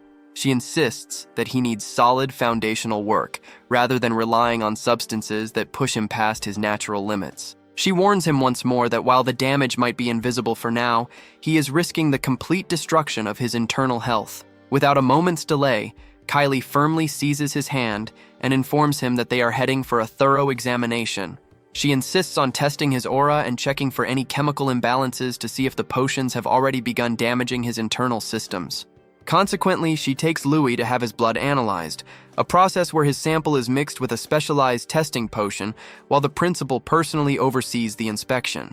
Upon reviewing the data, the principal finds the results baffling. Far from showing the expected signs of brain erosion caused by excessive potion use, Louis's cerebrum appears entirely unaffected. Curiously, the opposite seems true. His cognitive activity is significantly more vibrant and stimulated than average. Kylie, however, refuses to accept this, arguing that Lewis has recently displayed deeply concerning behavior. She describes how he frequently drifts off into a daze and recounts the terrifying, monstrous energy she felt radiating from him just moments before. Furthermore, she notes that he has begun projecting an intense killing intent that even someone of her experience finds disturbing. While the principal acknowledges that her fears are legitimate, he points out that since Louis's magical capacity is growing rather than shrinking, this might be a unique form of enlightenment. He also silently wonders if these strange developments are linked to the mysterious rumors regarding the cursed child.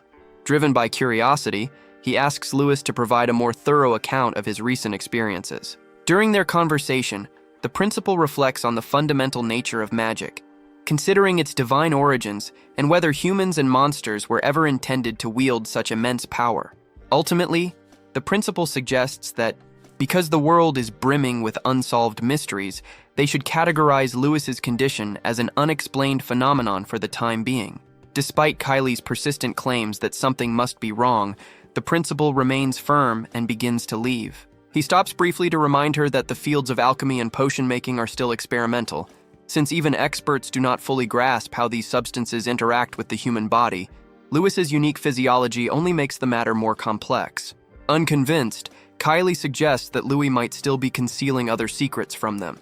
As the conversation unfolds, Louis remains silent, lost in his own reflections. He considers the fact that alchemy in this world appears to rely on fusing raw materials in their natural state, which likely leads to conflicting chemical compositions. He theorizes that by removing unnecessary elements and creating a highly purified version of the potion, one could pinpoint exactly which ingredient triggers negative side effects. The following day, the principal reconvenes with Lewis and Kylie. Lewis is thrilled to see that the principal has managed to source a vast array of supplies and ingredients on such short notice. Surveying the collection of bottles, a skeptical Kylie asks what Lewis intends to do with them, noting that the principal doesn't usually approach potion making in this fashion.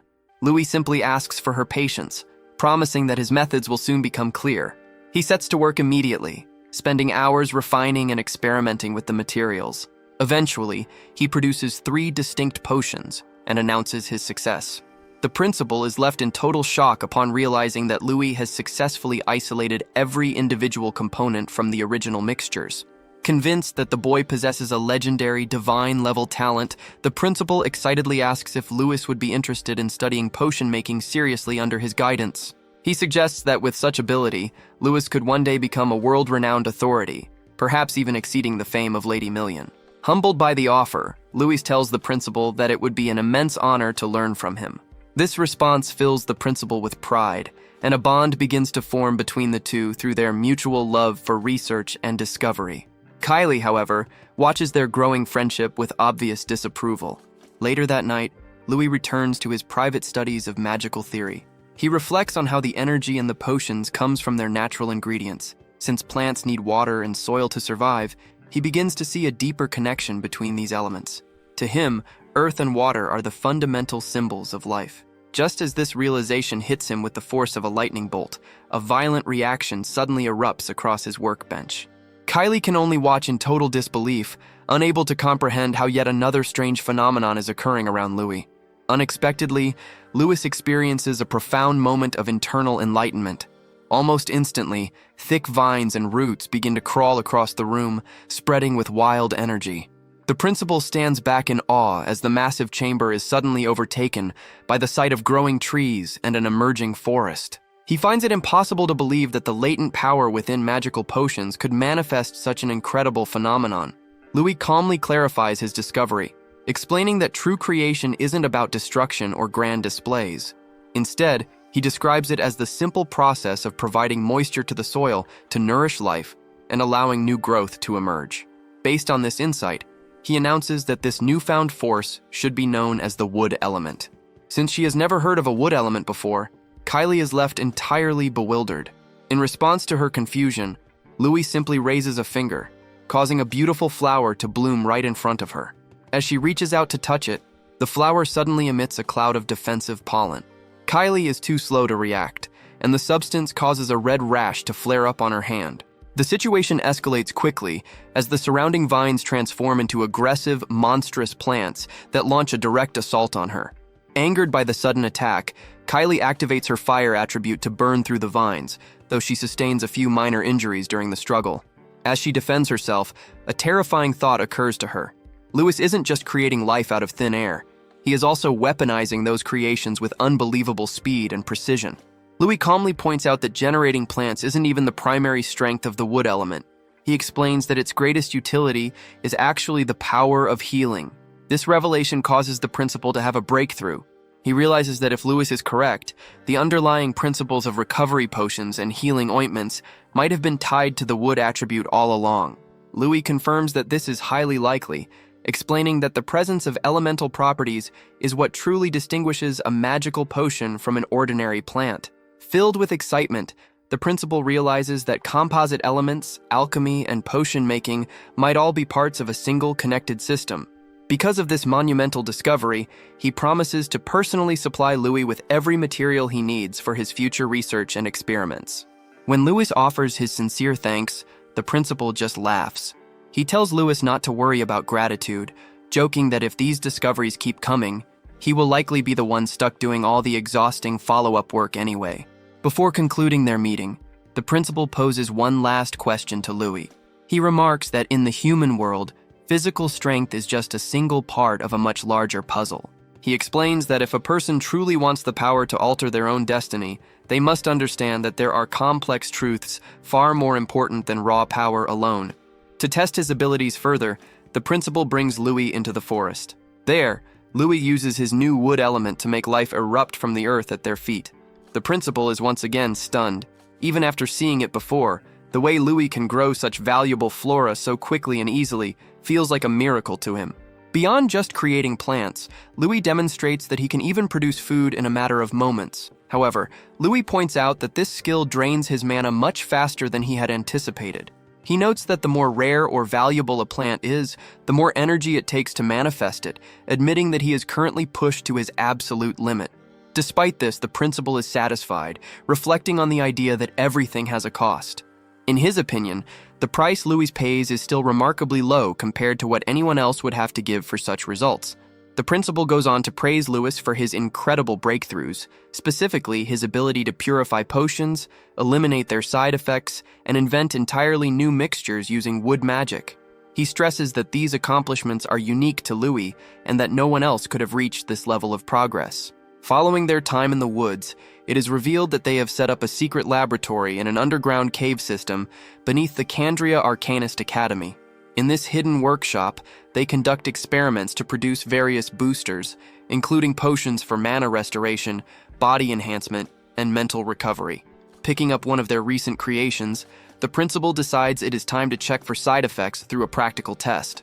He suggests that the most effective way for Louis to improve quickly is to engage in combat with a powerful rival. Therefore, he proposes they test the potions by sparring with one another. Louis is thrilled by the suggestion and immediately prepares for battle, telling the principal to fight with his full strength. After swallowing the potion, Louis launches into a duel against the principal. As the fight progresses, Kylie watches the scene in total shock. She silently concludes that Louis is a monster in his own right. Even if his intentions aren't malicious, his sheer potential and speed of growth are nothing short of terrifying. After finishing his day, Louis heads back to his room to shower and decompress, replaying the recent duel in his mind. He notes that the principal had truly fought with full intensity. Had it not been for the innovative potions he had recently crafted, Louis realizes he likely would have spent the next month stuck in a hospital bed recovering from his injuries. While resting, his mind wanders toward future projects, brainstorming new formulas and ways to sharpen his skills. However, his quiet evening is interrupted when he discovers Kara already in his room, examining an empty potion vial with great interest. The sight makes Louis visibly anxious. When Kara questions him about the bottle's contents, Louis attempts to cover his tracks by claiming the principal provided it for his protection as part of a sanctioned research project. Kara isn't fooled for a second. As he approaches Louis, the young man's nerves skyrocket, fearing his secret is finally out. Kara bluntly asserts that Louis himself is the creator of the substance. Although Louis tries to deny the claim, his lack of skill in lying makes the truth painfully obvious. Giving up the charade, Louis admits to the feat and asks how Kara knew. Kara explains that by paying close attention to the principal's minor behavioral changes, he was able to piece everything together. Though slightly intimidated by Kara's sharp intuition, Louis begs him to keep the discovery quiet to avoid any unwanted attention. Instead of exposing him, Kara produces a formal contract and shows it to Louis. Upon reviewing the document, Louis is surprised to find the terms are remarkably fair. The plan involves diluting the potions to make them less conspicuous before the trading company handles the distribution. This strategy ensures Louis remains anonymous while still turning a profit, a win-win situation for both parties. Recognizing that this partnership offers him both the resources he needs and a layer of protection, Louis agrees to the deal on two specific conditions. The potions must be weakened to prevent suspicion, and a portion of the support must go to the orphanage where he was raised. Kara agrees without hesitation, updating the contract on the spot. With their signatures on the paper, the new partners finalize the deal. Louis informs Kara that he will start a new batch of potions the following morning, and feeling the weight of the day, decides to turn in early. Kara then departs, heading back to his own quarters. Shortly after the two part ways, a pair of pigeon-like assassins infiltrates the dormitory, attempting to ambush Kara from the shadows. Kara, however, is not caught off guard and successfully fends off the attack. One of the intruders is left baffled, wondering how they were detected despite their perfect stealth. The other quickly offers an apology for the sudden intrusion, clarifying that their only purpose was to deliver a critical message before they vanished once more. In this moment, the truth is revealed. Kara is actually a girl who has been masking her gender to study at the academy. She presents the newly signed contract to her two apprentices, who are visibly confused. They struggle to understand why she would strike such a massive deal for someone like Louis. One apprentice notes that if the project succeeds, their company could become a dominant force in the eastern regions. While the other is equally stunned by the arrangement, he finds it hard to believe that a boy Louis's age could be capable of such sophisticated planning. Kara remains silent, though she privately recognizes that Louis's potential is truly exceptional. Concerned about the future, the apprentices ask what they should do if Louis eventually turns against them or backs a different claimant to the throne. Kara explains that this is exactly why she has a specific mission for them. She intends to take control of the orphanage, believing that Louis is a good man at heart who deserves to be shielded from harm. After receiving their instructions, the two assistants transform back into pigeons and take flight. Left alone, Kara gazes up at the moon and reflects on the fact that midterms are just around the corner. She concludes that they must speed up their operations, hoping that Louis will eventually feel comfortable enough to reveal his true self to the heir to the throne. The story shifts to the Candria Arcanist Academy Exam Center, where students are preparing for the mid-year assessment. This crucial evaluation, held just before the prayer break, consists of two distinct sections, a technique test and a live combat phase. The air is thick with competition as a massive crowd of students gathers, prompting the combat instructor to observe with pride, noting that he is eager to see their progress from the semester. Shortly after, the focus turns to the ranking board where student scores are posted. Here, a notorious challenge known as the Nightmare Technical Exam is introduced. This trial is famously difficult because it forces students to navigate a gauntlet of traps and monsters using only physical martial arts. The use of any arcane magic is strictly prohibited. Remarkably, since the academy was founded, no student has ever achieved a perfect score. The initial results for the group are underwhelming. Neil led the pack with 325 points, followed by Kane at 320 and Faye at 300. Kara and Miliana trailed with 289 and 250 points, respectively. Because none of them managed to conquer the challenge, the fighting instructor expresses his disappointment. He warns the students that their performance fell below his expectations and promises to push them much harder in the coming semester. While this happens, another instructor arrives to check on the freshmen. The first teacher admits that while their foundations are solid, he is actually focused on one particular student. When the second instructor asks who he means, the teacher points toward Lewis Kirrell, mentioning that even the principal has taken a special interest in him. The second instructor suggests that earning 500 points would be an amazing feat for a mere apprentice, but the first teacher disagrees. Confident in Lewis's superior skills, he predicts a score of over 600 points and challenges his colleague to a bet, with the loser buying a bottle of 10-year-old aged spirits. The second teacher scoffs but accepts the wager, determined not to lose this time. In the background, other students begin to gossip and whisper as they watch the newcomer. Many express doubt, mocking the idea that a commoner could succeed where so many noble families have already failed. Unbothered by the quiet ridicule, Lewis Kirrell steps calmly into the trial area. Almost immediately, a hidden mechanism triggers a massive volley of arrows. As they fly toward him, Lewis's eyes begin to glow, and time seems to decelerate. With perfect focus, he begins to read the trajectory of every single arrow, anticipating their movements with effortless precision. With sharp and controlled movements, Louis weaves through the deadly barrage of arrows. Explosions thunder behind him as he dodges every projectile, successfully clearing the first trap without a scratch. He refuses to slow down and immediately moves toward the second challenge, a massive pit where purple, tentacle-like structures surge upward to snare him. Before the limbs can even brush against him, Lewis executes a perfectly timed leap, clearing the entire danger zone in one smooth motion and landing securely on the far side. As he continues through the trial, he encounters a slime-like creature. Their confrontation is short-lived. The monster and its companions suddenly pull back, retreating into the darkness as if they were trying to lure him toward a greater threat. Moments later, Lewis finds himself facing a massive cannon mechanism. Destructive projectiles are launched at him from one side, but he has already deciphered the firing pattern. Suddenly, attacks begin coming from the opposite direction as well, trapping him in a crossfire. Remaining calm, Louis realizes he is being targeted from both sides. Just as the projectiles are about to hit him, he launches himself high into the air. The attacks collide beneath him, resulting in a massive explosion. While suspended in the air, his cold and calculating mind processes the overwhelming amount of data. He acknowledges the effort required for these calculations, but remains confident that he can still see the essence of the trial. Through his sharp observation, he predicts every outcome before descending back to the ground through the thick smoke. Upon landing, he quietly notes that jumping was his only viable solution. Lewis is well aware that the danger is far from over, and that another strike could happen at any second. Rather than rushing ahead recklessly, he waits and studies his surroundings to identify a safe path by analyzing the trap patterns. By the time the next wave of attacks is triggered, he is already prepared. Having mastered the rhythm of the mechanisms, he moves with absolute precision, slipping through every strike by following the sequence he decoded. In a remarkable turn of events, his strategic positioning causes the cannon fire intended for him to collide along the same line. This results in the traps destroying themselves in a massive blast behind him as he advances. With a controlled and steady pace, Louis navigated the chaos, leaving the spectators in a state of total shock. One of the instructors, unable to mask his wonder, questioned if there was even a known way to defeat the boy.